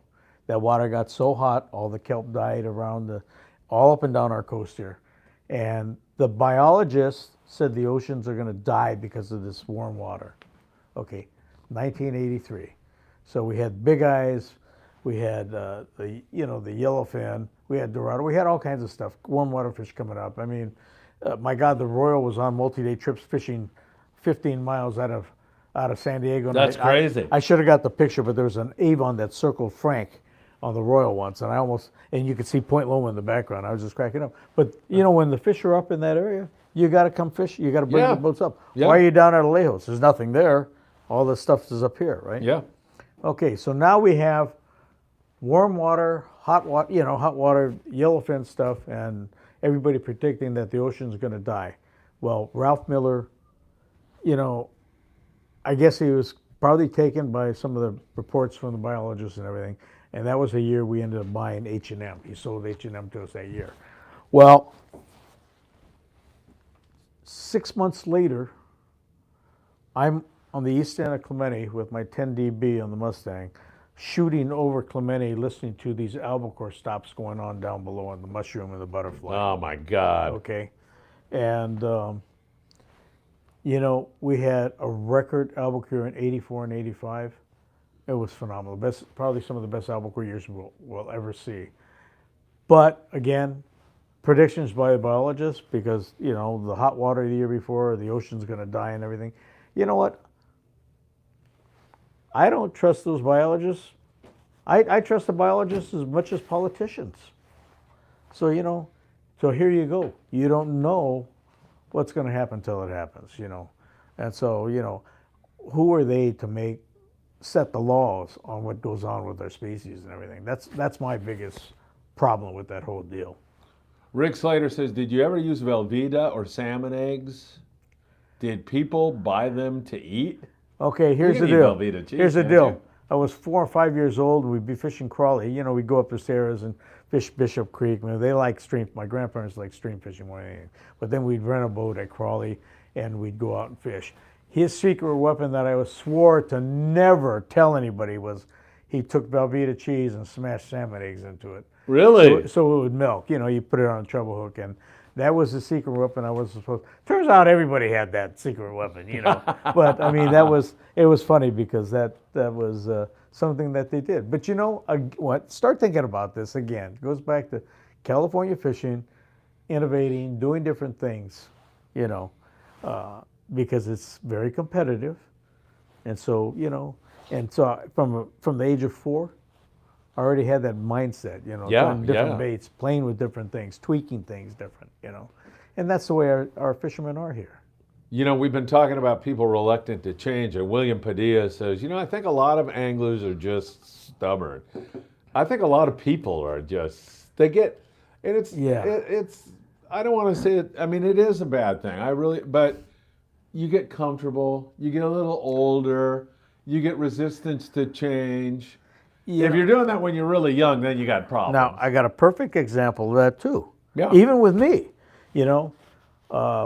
we get down to the parking lot 5:30 in the morning before the boat comes in. They're unloading the American Angler right off the rate. They just coming off, before my trip, and they're unloading. And I'm looking in the parking lot, and I see these grouper, magic word, Phil. These grouper in the parking Love lot. it. Beautiful grouper. I see about 8 of them. So in my head, I'm seeing a mix of great, nice yellowtail and everything. But in my head, I go blank on everything else. I just see the grouper. So on the way down, the first 2 days down, I'm rigging 3 rods, 80s and 100s and 130s for fishing grouper. Fishing a whole small yellowtail, slab of yellowtail, dropper loop, setting them up different ways to fish grouper. So we get down to the ridge, full on yellowtail, beautiful fish, beautiful yellowtail. And I'm going, I got the whole boat to myself for grouper. I'm dropping down. I go up the bow, drop it, work it all the way down, go down the other side, drop it on that side, drop it down. I must have fished for a long time. Wide open yellowtail bite going on, folks. Wide open yellowtail bite. Finally, after about 2 hours, I go, all right, what the heck? So I pick up my surface iron, fire it out, hang a fish, and it's a nice fish. It does one of these, and it comes right under the boat and goes, bink. There goes my 45. So the pinnacle was like right under the boat. But these fish were coming up, and we're nailing a lot of 30s up into the 40-pounders. The next day, so what happened was I was totally out of sync because of my stubbornness, wanting to get the grouper. Well, you know what? You got to do what the timing dictates. Now, I tried it. I was there, fished it very hard. And I messed up in my head thinking that I'm just going to stay with this till I get one. Well, guess what? Never happened. So after a couple hours, I went down to start fishing yellowtail. Well, by this time, I'm so goofed up. I'm breaking off fish and everything. I'm laughing at myself going, I'm that guy. I go, what the heck? So and I'm fishing heavier line because of the nicer yellows. So I laughed this off. I think that first day I had 4 fish. And I just laughed because I go, well, what a dummy. I'm talking about myself. I know, man. I go, what we a all dummy. can fall into So the that. next day I said, I'm going to fish the 30-pound because this guy that got a 54 got him on 30. Well, you got to understand too, and I should have recognized it too. It's like fishing Guadalupe too. Sometimes the more pressure you put on those fish, especially these big tails, the harder they're going to pull back, and the more they're going to find that rock. Yes. So the next day, I fished straight 30-pound. I've had that outfit in here, Pete. Remember a couple times. It's got the little Valiant. The same. Well, it's exactly the same one I used on that tuna trip. Yeah, right? yeah. So I had all these beautiful tails. I had a couple, mid-30s, nice tails, and just unbelievable. I went 17 for 18. Just doing what I should have done the first day. Right. So you can't let your stubbornness get to you, and I did. That was all that. It was my bad, totally. So as a fisherman, you got to watch and understand that. I got duped because I looked at that group and I said, "Man, that's what I want." That's how I feel. Dangled a Capri in front of my ears. Yeah, you were all over that. I got me. Yeah. But no, that's it. So you do have to watch, pay attention to what's going on because it makes a huge difference. Isaac just got here. He says, good evening, everybody. Good to be here. A little late to the party, but he's here. Greg Silks, Greg. Oh, yeah, Greg. How you doing, bud? Figure it out. You hit the nail on the head, Well, Danny. Greg was, Figure it out. there's no better striper fishing that we've ever met than Greg. I mean, he had that down cold, And Greg, hey, I did get your baits to Bill Wilkerson at the show, so he'll be using them on the Malahini and the Horizon this year. Exciting that Bill's got the Horizon now. So. Oh, wow. Yeah. Yeah, that's right. I saw that. I saw Yeah. that. Cool. So that's exciting. Yeah, Cool, figuring cool. it out, man. That makes Figuring out. That's all about fishing. That's about the whole thing, period. Yeah. I went to a local lake, and by a local lake, I mean one of these parks Yeah. with Dave Dodge. And I pretty much, he asked me if I wanted to go, and I told him straight up, not really. And he goes, well, we haven't spent any time together for a long time. And I get, okay, now you're talking. Yeah, I'd love to go spend some time with you. And so I'm there and I throw bait out, but I'm not real serious about it. I'm talking to Dave. There's a Mexican family next to us who are not catching anything. And there's mom and dad and like 4 kids. Anyway, Dave, I watch him, man. He's not catching anything. He changes his bait. He changes where he's casting. He figured it out. All of a sudden, he's frickin' railing on the trout. And I didn't even have to say this to him. Hey, what about this family? I didn't even have to say it. He goes, hey, hey, kids, come here. Hands him a rod with a trout. They're ecstatic. They're having so much fun. But Dave, Eddie Leland, you, guys that, man, they are not going to be beat.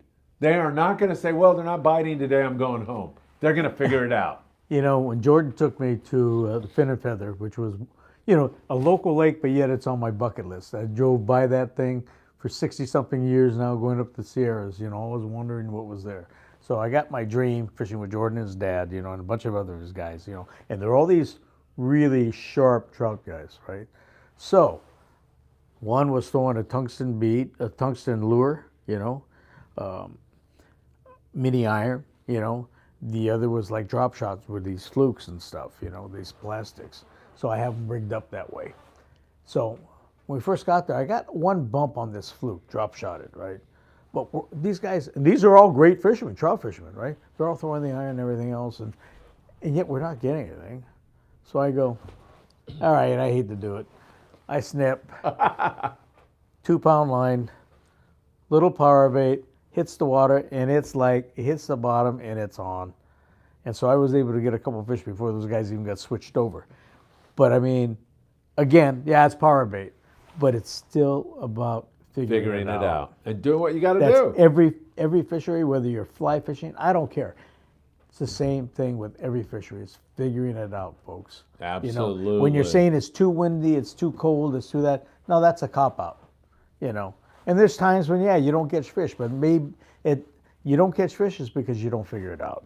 It's not because of all these existential, situations and phenomenon that's around you, the conditions. So I couldn't agree more. Figuring it out, Phil. It's always has been. That's it.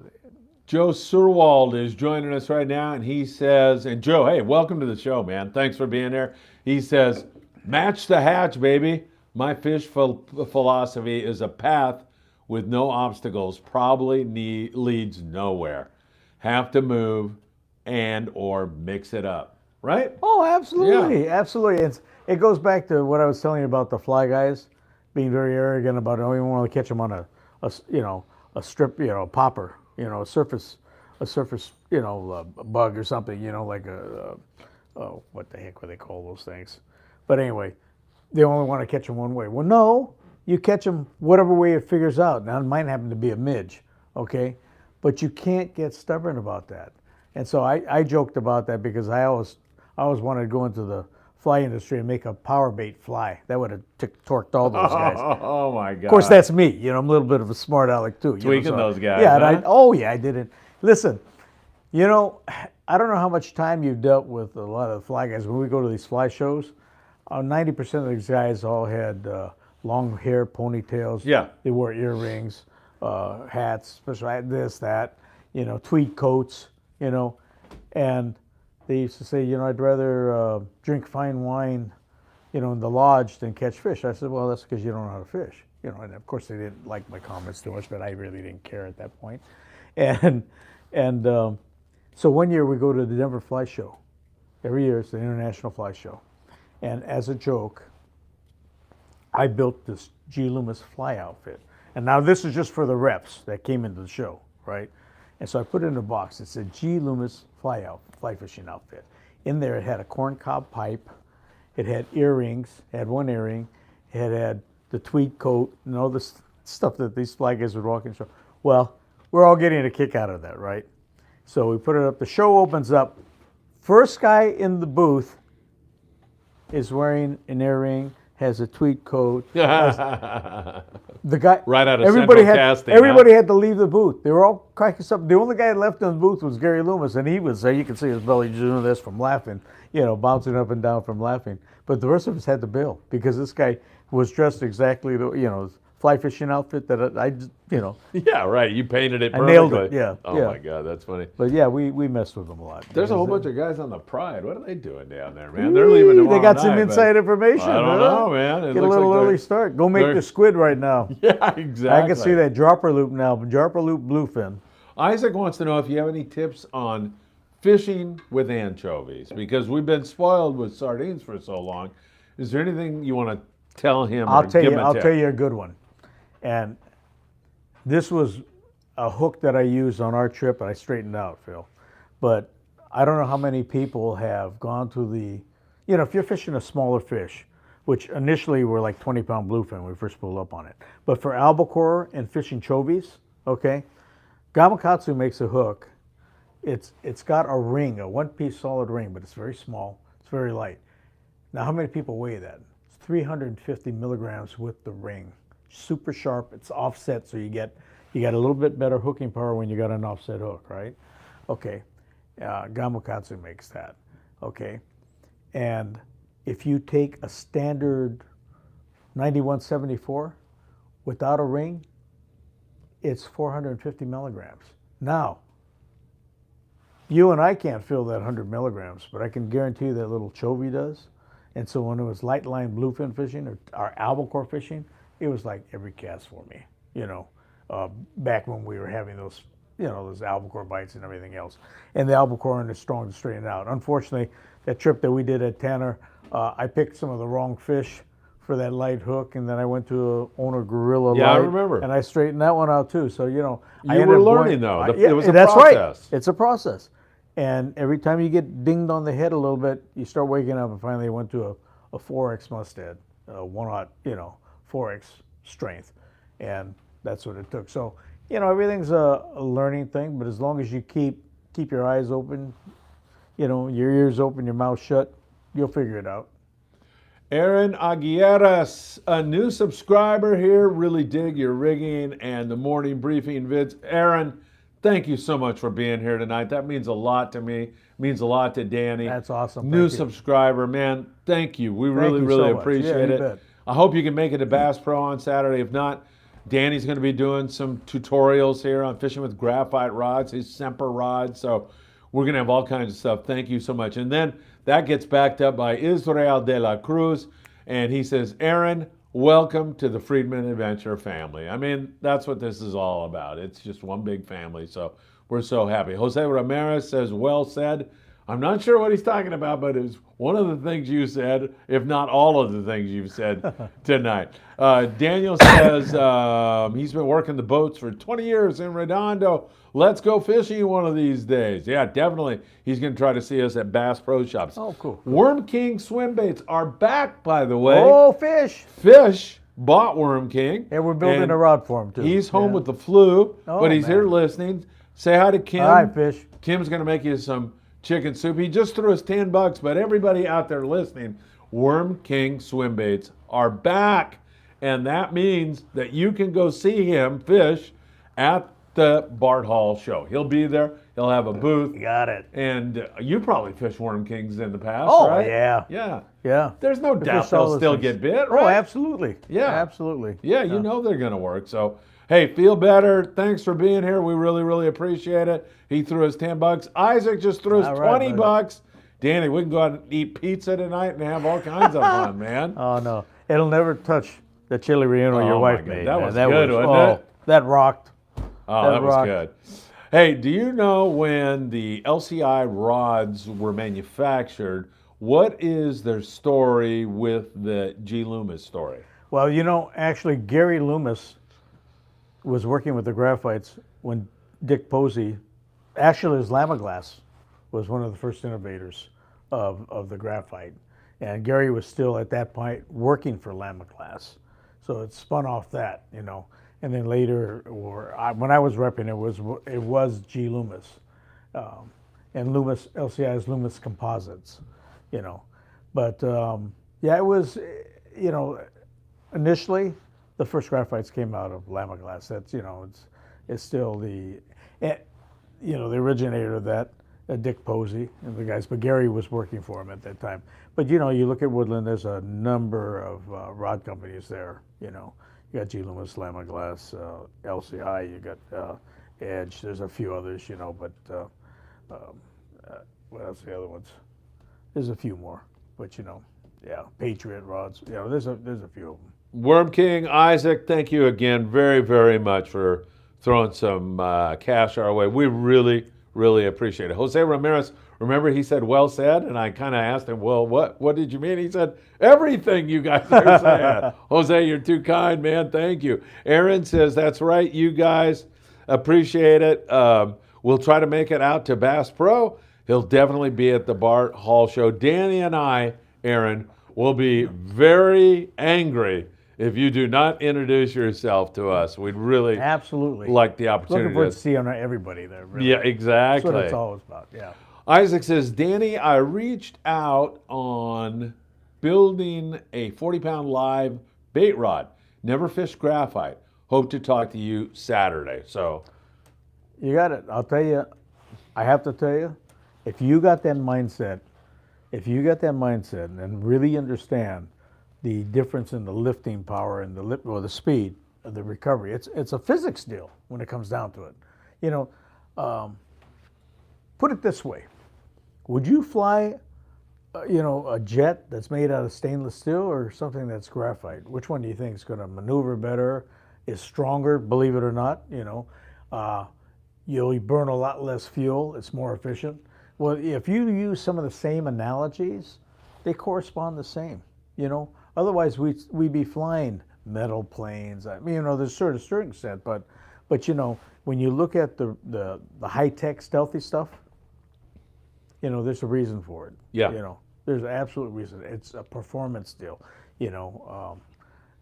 20 years from now, will we be fishing all graphite rods? I mean, what's your feeling? Well, I still look at it. There's a lot of guys that are, traditionalists. They like this and that. I'm not that way. I want performance. I mean, as you get older, I want performance even more, because it's going to give you, the graphite's going to give you a longer cast. It's more sensitive. It's quicker lifting if you implement it and use it right. So that's to me, that I look at the technical aspects of it, especially when you're coordinated with a reel that's a 2-speed, that's got high gear ratios, that will fly line better. It's like anything else. It's all got to match, but when you get everything matching up right, you can't beat the outfit. You're not going to beat it. It's like a glove, when that matching up the lines, the amount of spectra on it. I told you a little while ago about how I had to change my mindset. I blew it because I had too shorter top shots on my light stuff. Right. Because I was making long casts, thinking that, oh yeah, get it out there, bid it. Well, yeah, on long range trips, that happens. But not when you're competing with a bunch of guys and you got mono and floral. That does get better. And so I had to finally go to that 30-pound, which I had that length of mono, thank goodness. But you learn. You've It's been a learning fishing your process. whole life, and here you are. You're always trying to figure it out. You're gotta not keep afraid learning. to change. And you also admitted that you blew it that time. So you got to absolutely. be able to admit that you blew it Absolutely. to correct it, right? Absolutely. The day before, fishing, like I said, on the 8th day, trying to catch the grouper instead of fishing that yellowtail, and fishing that lighter line with the 30. Guadalupe fish get like that too. The harder you pull, you could be fishing 100, they'll make a rock, and they'll get you. I don't care what you're fishing, they will rock you. Sometimes backing off. Here's a perfect example on Taka strip one time, Phil. And Corky and his son Kyle? Yeah. Kyle landed some, I don't know how many, he landed several big yellows at Guadalupe on the same trip. And Taka's telling me he's breaking them off left and right. Well, Taka's pulling harder, he's fishing heavy line, pulling harder. Guess what? Those yellows, and I'm a firm believer in it, because what happened to me at the ridge, that first day, the harder you pull, they found that pinnacle right now. And then the next day I'm landing bigger fish on 30-pound. That same 30-pound rod I used on all those tuna. Right. So think about that. I'm not putting that amount of pressure, but I landed. It was enough to where I could land the fish. but not enough for have those yellows put their head down and rock me like they did the day before. You mean when you think when you're pulling on them super hard like that, they're instinctively the survival and whether thing you're kicks fishing in? 50 or 60, they're going to find the rock. Yeah. You know, with 30 for some reason, and I should have paid more attention the day before. But you know, the second day I go, oh man, wow, I could have had a V8. You know, but you know, unfortunately I caught up. But I mean, but it just goes to show you, you know, you have to be compelled to keep watching and learning. Yes. Every minute you're out there because there's something there for you to learn. Yeah. Danny Cadota, great show going on. We're moving up on 2 million views on Friedman Adventures channel, and Danny is a huge part of that. Almost 200,000 hours of content consumed by the people out there. Folks, we're just getting started. Yeah, exactly. We're just getting started. We got. And here's something else you're not going to believe. I mean, I don't believe it. I mean, I'm looking at the time. We got about 15. We've been going over an hour and a half. Get out of here. Yeah, Are you we're serious? starting to move up on 2 hours, and that's when Tony starts to throw us out of here. Yeah. Sorry, Tony. So if you've got a question out there, please chime in while you got a chance here. I'm not going anywhere, and Danny isn't either while we have questions up on the board. No, absolutely. Fish That's what Guy we're here says, I have a couple of LCI rods. One, a really nice 9-foot single-piece casting. Thanks for the info and the great show. Rick Slater says, hey, did you ever buy fishing gear at Thrifty Drugs? I think when I was think five I or did. 6 years old. You get I an think- ice cream and cone I- there for 5 For a cents, nickel. too. Yeah, you bet. Actually, I think one of my trout rods came out at Thrifty, you know, back in those days. You know, we were fishing Mitchell 300s. Yeah. When I was, 4 or 5 years old. Right. That was the trout rod for me. All through Boy Scouts when we did our extended camps up there. And then as I got older, I started escalating to better and better gear. But yeah. Yeah, but I that's mean, what we started with. or in the pinch, you know, Yeah, you forgot yeah, something, yeah. or Oh, let me tell you something. We had 50 kids in our Boy Scout troop, and we go up to the Sierras, right? And if we went up to places up in Mammoth and stuff like that, I mean, the limit was 10 back then. Phil. yes, And probably half the guys didn't fish. So I loved that because I was catching the limits. So here's the problem, though. I can remember one, fishing game, turn your sets off. I was a Cub Scout, no, Boy Scout, excuse me, but I was very young, and I would go out before the sun came up. None of the other kids would. I'd go out, but I've been doing this since I was walking streams since I was 4. Go out there, and I know by the third day, I had it was over 90 trout.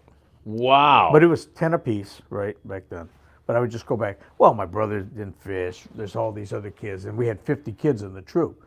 So in other words, you could have 500 trout, right? Well, it got to the point where the third day, my dad being a scoutmaster and being up, he yanked the rod, says, you're done. You're done. I mean, it crushed me. He pulled it from you? Oh, he pulled my rod, he took my rod away. Oh, I mean, it man. crushed me. And the other thing was, they made, instead of bacon and eggs, we had trout and eggs for breakfast. So all the other guys were blaming me for having to eat fish for breakfast. Oh, because you caught something? Because, we had to get rid of. So, why couldn't you wrap the trout in bacon? yeah, right. You wrap anything in bacon. Yeah, right. Yeah, think about that. Yeah. But Next time, man. It was, yep. That's funny. Unbelievable. Isaac says, are CalStar graphiters similar to fishing a graphite rod? I fish a couple of graphiters. They're more a composite. Uh-huh. They're much more of a composite. If you're fishing straight graphite, it's a little different. You know, the scrim's set different, the layout, the way it's laid up, it could be different. It depends on the material too. So. Okay, very good. Daniel says, I have. I'm not sure what that's to. Current Jam says, hi, everyone. Naughty Boy 78. All right, Danny, what are your top 3 setups for a 5-day trip? How many setups would you take on a 5-day trip? I'm going to say you take 9. Here's the deal. I cover every aspect, sometimes redundant in a couple areas. Yeah. But I start with a 20. Usually on a long range trip, I don't drop below 20. If you have to, you could always splice in a 15-pound top shot. But generally, you don't need to drop below 20. But I'll bring one. It's a longer rod. Again, you want the cast. If you're fishing 20, you want to have it out there where you can get the distance. So if it's that touchy, you'll have an edge there. Go to a 25. I have a 30. I have a couple 40s because my jig stick's a 40, my surface jig, 9-foot surface jigs, and then I'll fish a 40-pound bait stick, which is maybe a little bit shorter, 8 feet, you know. I have a couple of 50s, one for yo-yo, one for, light bait fishing. 60, usually 60 on up, I have them rollered too, some of them not, excuse me, I changed some of them up, but 60, 80, 100, 130, and I'll back, sometimes I'll have a couple hundred. It depends on what's going on, especially with these tuna. You have a back off, you have one set up for a flat fall, for a jig, and then you have one set up for a dropper, a sinker release type deal, with a, torpedo, so you got to go prepared. I mean, once you're out there, there's no tackle shops, folks. So you do have to go prepared. I'd rather have a little bit more and haul it back and take it down than not have it when you need it. Yeah, exactly. So I have redundancy built up with stuff, with backup reels too. So Current Jam is brand new to tuna fishing. He's picked up a Fathom 40N for his heavy setup, 80-pound braid. Is that a good idea, Danny? Do you like that? He'll be fishing from his own boat. Yeah, a 40 size is fine with 80. I mean, and 80, it's not like you're fishing on a sport boat. You have a lot more levity to move around, chase fish with your own boat, so you can get away with fishing a little bit lighter line too. So that should be fine, right? Yeah, you should be fine with that. Yeah. All right. Let's see. Oh, Albert Ponce. Now look, come on. This is really special. It's his 5-year-old son's birthday, Brody's birthday. So he's a little bit late. It's great to hear from you, Albert. And Danny, we want to wish Brody a happy birthday, don't we? Happy birthday, Brody. Absolutely. In fact, you probably don't want us to sing, though, do you? Well, I don't know, but how about that for Brody right there? Wow. Huh? Beautimous. We're not taking that down for the rest of the show. I love it. That's for you, Brody. Happy birthday. Yeah, happy birthday, boy. And I'm going to go over to Albert's and kind of celebrate the birthday on Saturday after Bass Pro. Albert is going to Mexico. Today? He's going to Mexico. Oh, Have you heard this? Have I told you this? No. He's buying frickin' tomahawk steaks for $4 a pound. Oh. How many do you want? I'm ready to go. And he tells me I'll give you that a nice chest. my buddy Tony Lozano, who owns a restaurant in Rosarito, he also has a meat market. I never knew Tony had a. I'm going to go down there and hit Tony up, man. Holy smokes, man. Wow, I can't wait. Yeah, I'm really excited. I'm turning a leaf too next week. Oh, that's right. Yeah. The 13th. 13th, yeah. 13th of March. Yeah, I'm 10 days after you. That's right. Do you want to tell everybody how old you're going to be? Old. I'm going to Yeah, I'll be 69. I'll be 65, man. I'm right behind you. Yeah, see, all the more to fish graphite and the lighter machined out accurates and stuff like that, and everything else. Your tackle makes a big difference because it'll compensate for the age, trust me. I need that help. Absolutely. At this age, yeah. All right, Albert, thanks for checking in, and happy birthday, Brody. It is so good to have you with us. Tuna Tales, I'm going fishing on Saturday out of 22nd Street. Is it possible we can hook up white sea bass? Well, it depends on what kind of trip you're on, Tuna Tales. Yeah. Even locally, I guess it's possible. Friedman has a lot of sea bass on it a lot of times. Sure. If you're on an overnight trip, definitely have a chance. Private boater by the name of Bob Elliott, I saw his 5 fish, and I think every one of them were over 50. They were gorgeous I heard fish. about that, yeah. No, I actually had a video of that, didn't you? Yeah, I saw it. Beautiful fish. Oh, gorgeous. Those are nice. And so, Danny, the food chain, high school biology, all that squid around, predators are bound to be on it. Why would you go anywhere? Why would you migrate to another area when it's sitting here? I've told people that for years. They say, "Hey, what are they? The tuna going back to Japan? Why? The biomass of squid out of the banks, the Deans, everything down below Colonet and all the way, and down further. I don't think they've gone anywhere in years. Why should they?" Yeah, exactly. I agree. Jose Ramirez, Phil, any reports on shore fishing during these grunion runs, halibut, surffish? Hey, that's a good question, Jose. So I went down there the first night of the grunion run. Oh my God, it was brutal, freezing. I was going to say. No grunion. And I waited till so it was supposed to start at 9:40. I gave it till 11:15. And who knows, maybe at midnight they were all over the beach, but I was done. I was down there with some other guy who was surf fishing.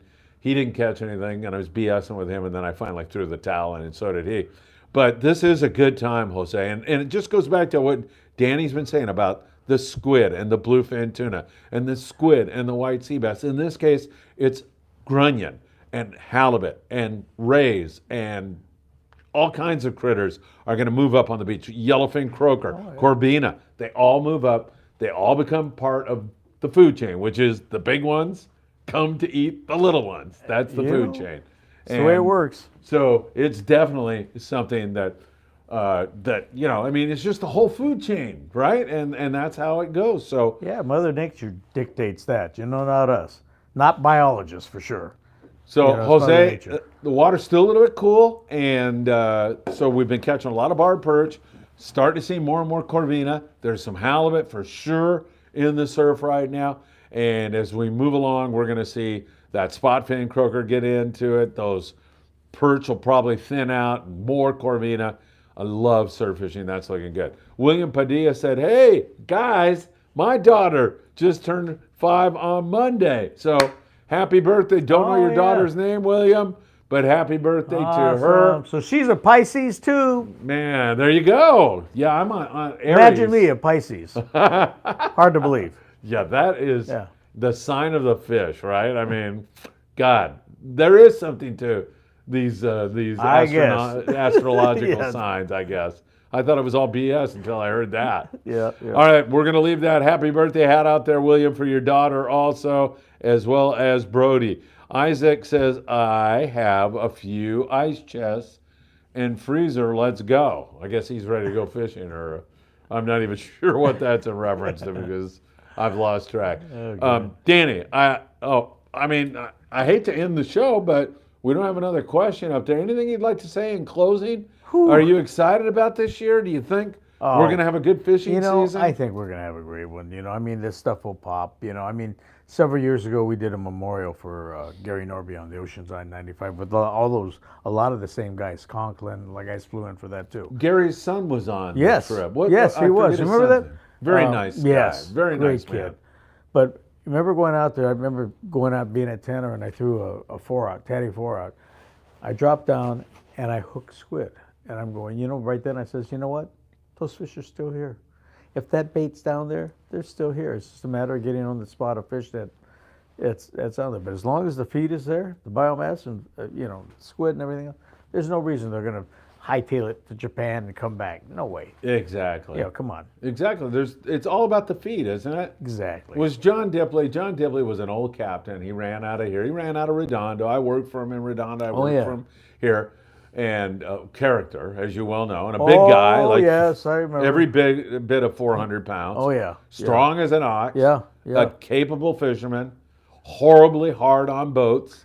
Does this all sound reasonable? Well, hard on boats, that's an understatement there. Yeah. Yeah, I don't know how many he scuttled. Well, I wasn't even talking about that. I was just talking about not really paying attention to the engine room and all that. But there was a few boats that mysteriously sank. Yeah, which, a lot of us that boat owners, we didn't care for that because we're in a collective deal with Lloyd's of London. So your insurance rates go up, right? Yes, absolutely. Yeah. There's only two guys that cover it. It's Lloyd's of London and Tokyo Marine, And that's, Phil, it's funny because that's, when that deal happened with Conception, I was watching that thing on TV as it was going on at 6 o'clock in the morning, and I'm sitting at the counter in my kitchen there, and I'm watching this, and I see one thing.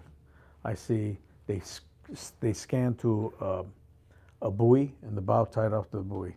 And at that point, I immediately called exactly what happened. I said, the crew's asleep. Yeah. You tied it off, You got it tied off the buoy. You don't have to worry about the anchor dragging, Right. And sure enough, and then as it comes out, the crew's, how can you not put a fire off? You got a roving watch. Yeah.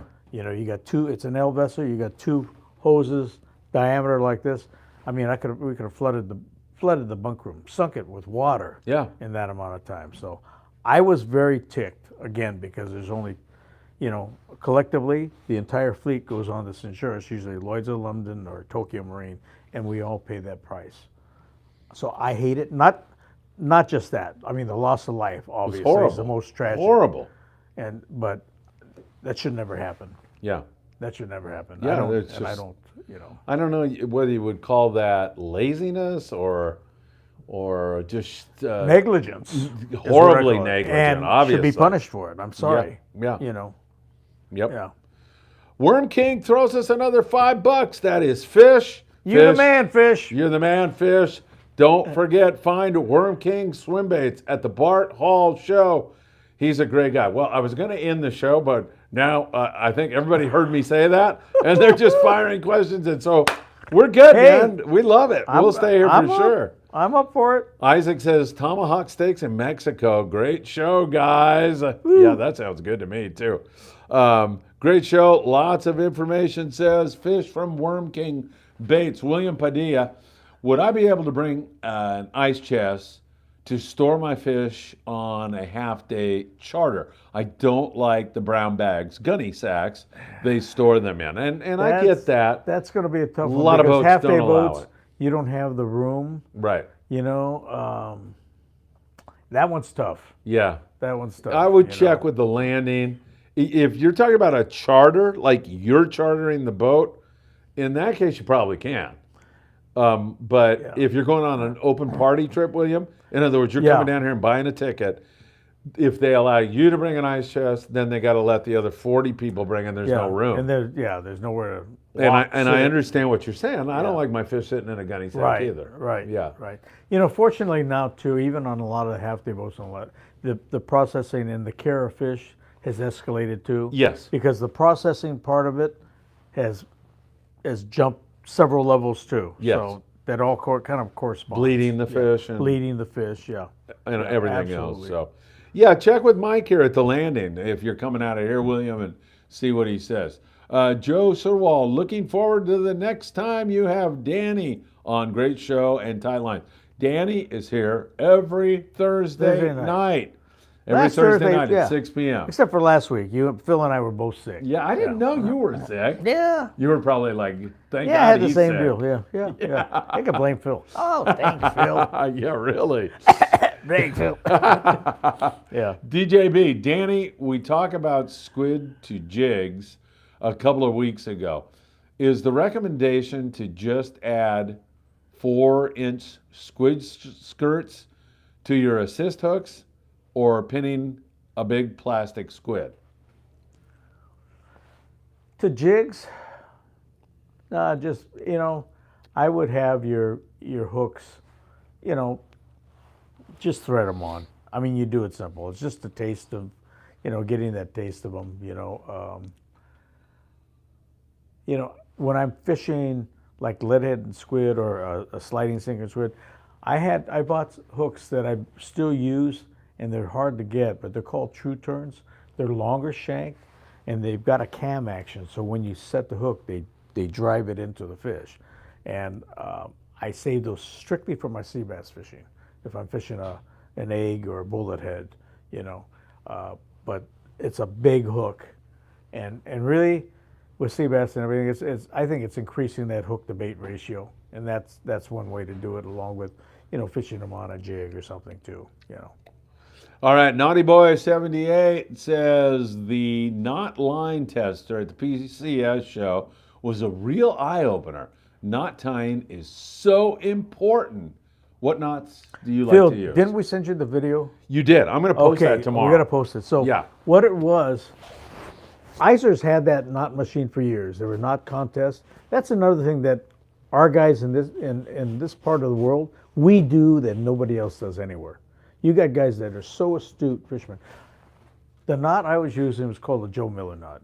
And Joe Miller was with us on a goof-off trip. We got blown out. We had to sit behind Guadalupe Island for days because it was a hurricane, basically, right? How many people plays and taking knots and playing with it for the whole time in the galley all day long because we couldn't fish. It was howling. And develops this knot. Well, I use a knot. obviously I must have tied it wrong. Now it's what I was using when we were tuna fishing, but for some reason when I went on the Iser machine, maybe I had I was cross-eyed or whatever, but it was breaking, early. Now Ben's knot, 25-pound Iser, took 43 pounds of pressure break. That's unbelievable. And what it was I think it was a double San Diego. But what he did when he was doing the wraps, if you don't take the twist out, it severely, not severely, but it weakens the line. The knot strength would start breaking at 30 something. He got it up to 43. Wow. And he was taking the twist out of it so it would lay parallel, which makes perfect sense. But see, these are the little things that we learn at these shows that all of us, regardless of your background, you keep learning. Just got to pay attention. That's a huge deal. Just taking that twist out of it brought the knot strength up almost 5 pounds. That's amazing. That is amazing. Yeah. That's a lot, percentage-wise. Oh, heck yeah. Yeah. Right? Yep. Yeah, I'll run that video tomorrow for sure. Yeah. Let's see. Current Jam. Do you guys have any recommendations for fishing clubs in San Diego? You know any good fishing clubs in San Diego? I can't remember the names of them. I go and speak at a lot of clubs. We'd have to look it up for you. Yeah, we're going to look for that for you. Maybe we should do a whole show on clubs one of these days. Yeah, that'd be a good idea. Yeah, that'd be a good idea. we should do that. I mean, you were with the Challengers. Yeah. Right? Okay. Yeah. The Challengers used to charter Joe Dunn's boat because we would come in we fished after the Challengers, and that was our group, But all these tackle shops around all over Southern California. And off those shops, you had nucleus of great fishermen. For instance, we always talked about Yo's and Arts, but out in East LA, you had Mickey's, But there were great shops all over the place. Yeah, yeah. And they had their own nucleus. And that was another thing that drove our fishing here, is the competition. You had tackle shops that were most of them were big innovators, And you don't see that in many parts of the country. Right. And I hate to say that. I'm not slamming them, but I am telling you because of Southern California being the home to aerospace, Disney, Hollywood, JPL, and everything else, Caltech. Our fishermen are a lot more astute when it comes to technical things. No ifs, ands, or buts. And that's why, think about it. No reels came out of here. That's game changer, the custom rods, the whole concept with that. Russ Iser's Spectra. Come on. I mean, we go down. How many people weighed hooks like we did to 350 milligrams? Yeah, that doesn't happen, right? 450 for a standard, 9174 Mustad. People don't do that. And plus, with that ring one, you're getting a ring, so it swims even more. So with a albacore or light line bluefin, I was nailed all the time. But it's not me. It's just knowing that freedom and the lightness of the hook. Now, you can't fill 350 milligrams, but I guarantee you that Chovy can. Yeah, heck yeah. So these are little things that make all the big difference when you get out there on the water, folks. DJB, I was asking more about bluefin tuna night jigging regarding squid skirts. What was that jig you showed me? You had some. Yeah. Well, this was the original knife jig, probably 20-something years old. Nobody even knew what it was back then. I gave one to Talkin. Now, he's used it down on his multi-day trips and caught several 200s on it, But I had that same jig. It's about this long. It's the original knife. And we had these squids that looked just like a market squid. I mean, it looks exactly like it. And I put big stainless hooks on. I put one at the top and the one at the bottom. I didn't get bit on it, but I guarantee you that it will get bit. I saw it and said, "Whoa, it will get that's bit. going to get slammed." It will get just bit. looks so good. Yeah. Isaac said it was funny. I fished with some older guys who have a hard time tying knots these days due to their eyesight. I tied them up. There didn't break. Tied my stuff after my stuff broke. What the heck? So older guys, you do have a little trouble. Oh yeah. With your eyesight. Yeah, no I did question. it at the show. Good for Ben's Isaac. doing all this stuff. I'm going, I'm proud of my knot, and it's breaking at 27 rounds. What is going on? Thank God it didn't happen on a trip. So it's either Jason Durello or Durello, if it's pronounced like the Spanish, double L is a Y. Jason, in either case, it's welcome to the show, man. It's great to have you here. Thanks for shooting a question. And good show as always. Danny, is it possible to use wind Wind wire, probably, right? Wind wire on. on leaders Or wire? on 30, 40, and 50 pound. Yeah, it is. Or wind on but I think leaders. it's wind on. Wind but on yeah, leaders, generally yeah. I don't. Fishing those lighter lines, I usually splice right at, my mono Yeah. will go into fluorocarbon, and then my mono's back to Spectra. But yeah, I mean, I don't use. I know guys that do, and it works awesome. I'm old school, captain on a boat. I go real simple, and try to use the simplest and most efficient, and the fastest way to do it. Yeah. I've seen those wind-downs. They're beautiful. I just don't. I never took the time to do it. I guess working on a boat as captain and having the crew, we want them splicing stuff quick, boom. So I mean, even when we were bit and we'd have tangles, we would splice and it was like a indie pit stop. One guy's holding the line with the fish, and we're splicing, and then once it's spliced, 2 snips, and we just let it go. Yeah. So we're into more the functional part of it, than if you have the time to do it beautiful like that, I would say, yeah, by all means do that. But coming from the sport boat and with that captain deckhand mentality, that's what we do. Can I ask you some rapid fire questions? Yeah. Okay. Are we going to ever see sand bass on the flats like we used to see them? I don't know, and I think a lot has to do with, if they are not protecting the spawning areas down in Mexico, because, Phil, I used to see it in the spring and even in June and July when we took the boat down to San Diego, there used to be clouds of Yes. sand bass working their way up the line Yeah. from Mexico. Yeah. And they spawn down there, right? Right. And the problem that hurt them for a long time was they were trapping all Yes. those things Yep. and chunking them for tuna. Yep. Well, guess what they found out? What do we call sand bass? Turd rollers? Yeah, Turd right. rollers. So you're chunking up turd rollers, feeding them to primetime bluefin that are supposed to go to Japan. Well, guess what? All that stuff got rejected because you don't have the oil content out of mackerel, sardines, and anchovies. All that tuna got rejected. Yeah. But meanwhile, they trapped and killed off so many sand bass. I don't know. It's going to take a little while, I think, to regenerate. I like to see that because that's an ideal fish to get novice fishermen started with. Oh, God, yeah. You You drop a dropper loop down and you're absolutely. on. It's a great way for getting people hooked and started. Are we going to see a prolonged barracuda bite? Not a bite that these Right. bites now last Right. 3 days. Yeah, I and know. they're That's gone. amazing.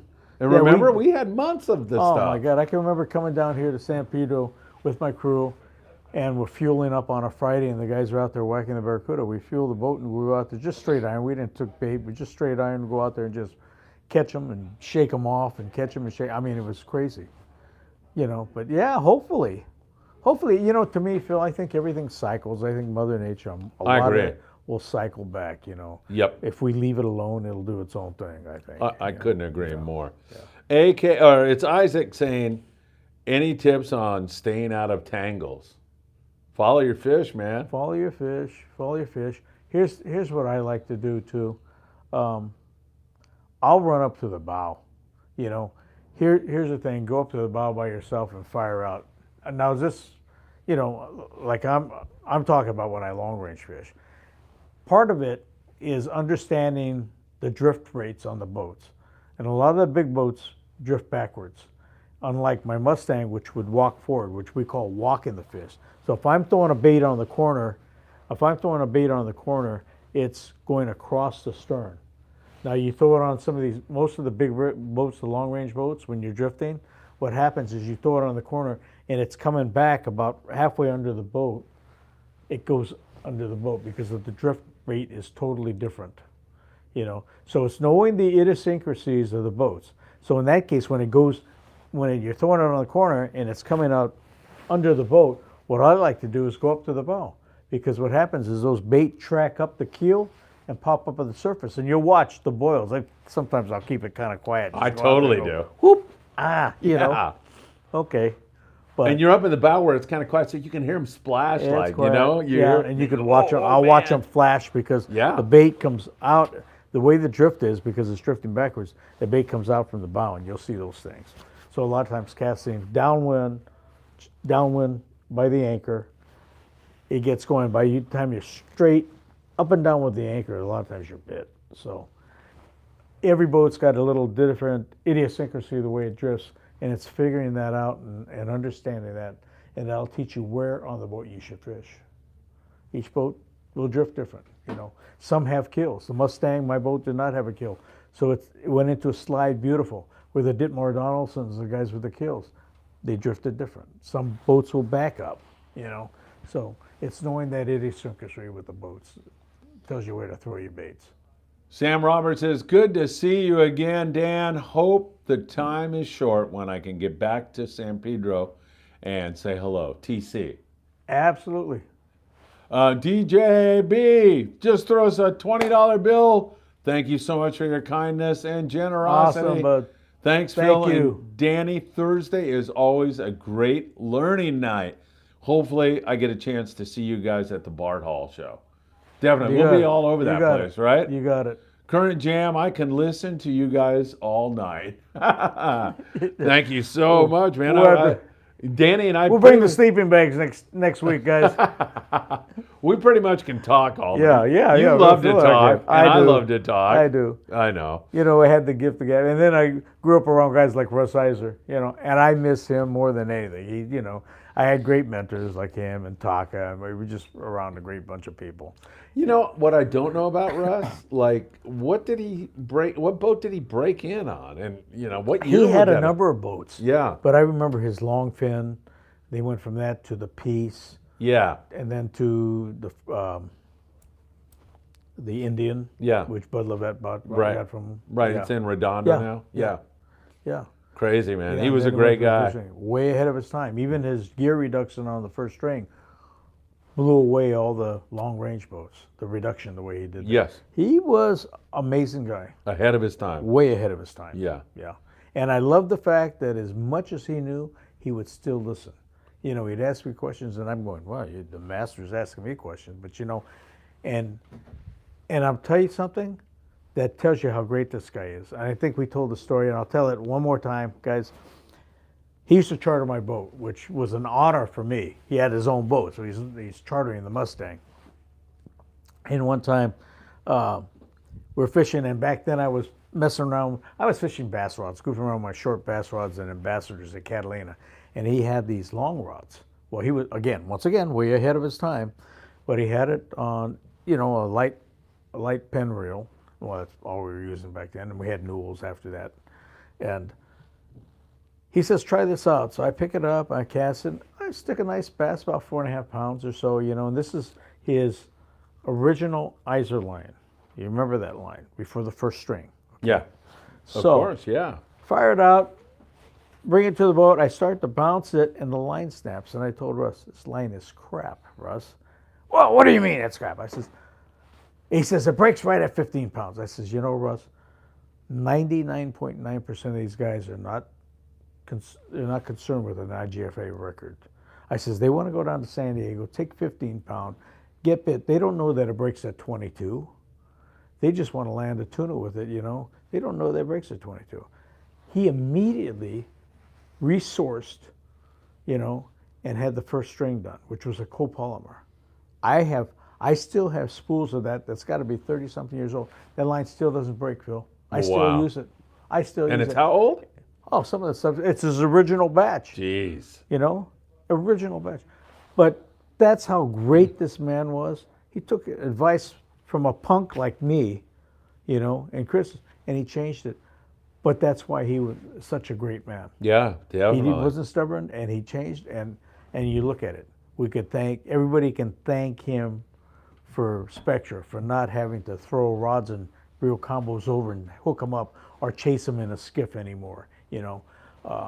And it allowed the fly guys to land big records because the line drag on Dacron broke light tippets. So there's a huge impact that Russ had on the fishing, not just here, but worldwide, you know. Tony's going to come and throw us out of here. We're over 2 hours now. But Tony, go get a sleeping bag. Angelo's Smiling Fury. Guys, where do babies come from? Storks, right? Storks. Yeah, that's where they come from. Great show, guys. let you guys go get some dinner. We already had dinner, man. We Yeah, had, thank God for those the good chili rellenos. Yeah. man. And he's looking forward to seeing us on Saturday. Naughty Boy 78. When are you two guys going out fishing? Any trips planned? Oh, we'll let you know, right? Yeah, Man, we'll get a whole we'll have bunch to do of something. good stuff going on. Yeah. Israel de la Cruz says, current jam, there is a club I belong to called Mad Max Club in San Diego. They focus on bay bass fishing, but also experience offshore anglers like Roman Castro and Kevin Nakata. Oh, yeah, There you go, man. good fishing. There you go. Yeah. By the way, current, take whatever Israel says to the bank. He's a really, really great guy. And he said, thanks for the recommendation. DJB, Danny's tips are great. My number one tip, book trip on big boats, limited loads, and stay far away from the knuckleheads. Yeah, and you know what? And you source word of mouth by people that come off different boats too. And I'm not slamming any boats, but you know, do your homework. Do your homework, and you'll find out. You find out the right mix. I mean, I'm pretty particular. If you have little kids, I don't want the crews using any language or anything. I mean, and it depends on the groups. I mean, some groups are much more mellower. I mean, but you got to find that right mix for you, and that that works out the best. Absolutely. Big Duke, Big Duke X or 10. Russ will always be an icon to sport fishing worldwide. Absolutely, he's right here with me every day. Always will be. Always will be. Yeah. Richie Rich says, I love this show. Can't get enough. We're hearing a lot of that tonight, Danny. Thank you, guys. Appreciate it. Yeah. It. No, we just, you know what? It's just I've been blessed. Phil's been blessed being around these guys all our lives, and we're, can't take credit for it. These guys were innovators. What we got from spinning off the innovation was the training from these icons that were they were great fishermen, but then the pursuit of continuing it on, and it could be from anything from the way you service people on the boat to technical parts of the tackle to boats equipment. We were lucky I got involved with George Mio, and he was my co-boat, so we were lucky to be the first guys down there with the colors West Mars. That changed the game big time. So we were involved in a lot of things that were instrumental in really upping our game, and puts us way, way above the rest of the nation, and I'd say even the world when you think about that. But it has to do with you guys too. Like I said, we come from an area of Disneyland, aerospace, JPL, Hollywood. Our people don't settle. They keep tweaking stuff till they get the best, and that's well, we're blessed being around all this, is you guys. If we keep this show going another 2 hours, the Grunion will be running, Danny. Yeah. And Tony will come in here and kill us. Yes. So we better, and speaking of being blessed, I'm blessed to have you on Friedman Adventures, man. Oh, no. I'm right along with all these people who say that they love the show, they can't get enough, like Richie Rich. 100%. I like this because I can go home and sleep in a bed. I loved running boats all those years. I love the people, but now that I have my kids and grandkids, one of the biggest things was last week, and Phil, tell you that is getting my granddaughter into hook. I mean, she's hooked already. She was hooked last year too, but now she's really messed up. But that's where it's at, folks. That's where it's at. That's our future, and when we can cater to that crowd. And that's why I said a lot of times, often do your homework. If you're taking kids on boats, make sure you're dealing with a boat that the crew's very professional. I don't like it if these guys are using language where you got little kids around and stuff. Yeah, right. I'm very old school about that. If you got a bunch of guys that are stay with that particular group, keep it to that group. But I think the boats that are more kid friendly and things like that, they act professional. It never hurts you to be that way anyway. Sometimes you'll gravitate. Sometimes I'll backslide depending on the group I'm with. But amongst kids and women and things like that, I would definitely say you got to mind your P's and Q's, and those are the operations I endear. But it's all good for the most part. Naughty Boy 78, nice of Pacific Coast Sport Fishing to honor Don Hansen with an article this month. did you guys know him? I knew Don really well. Good guy. Did a lot for the business. I love his daughter, Donna, and his son Dave is crazy, man. I love Dave.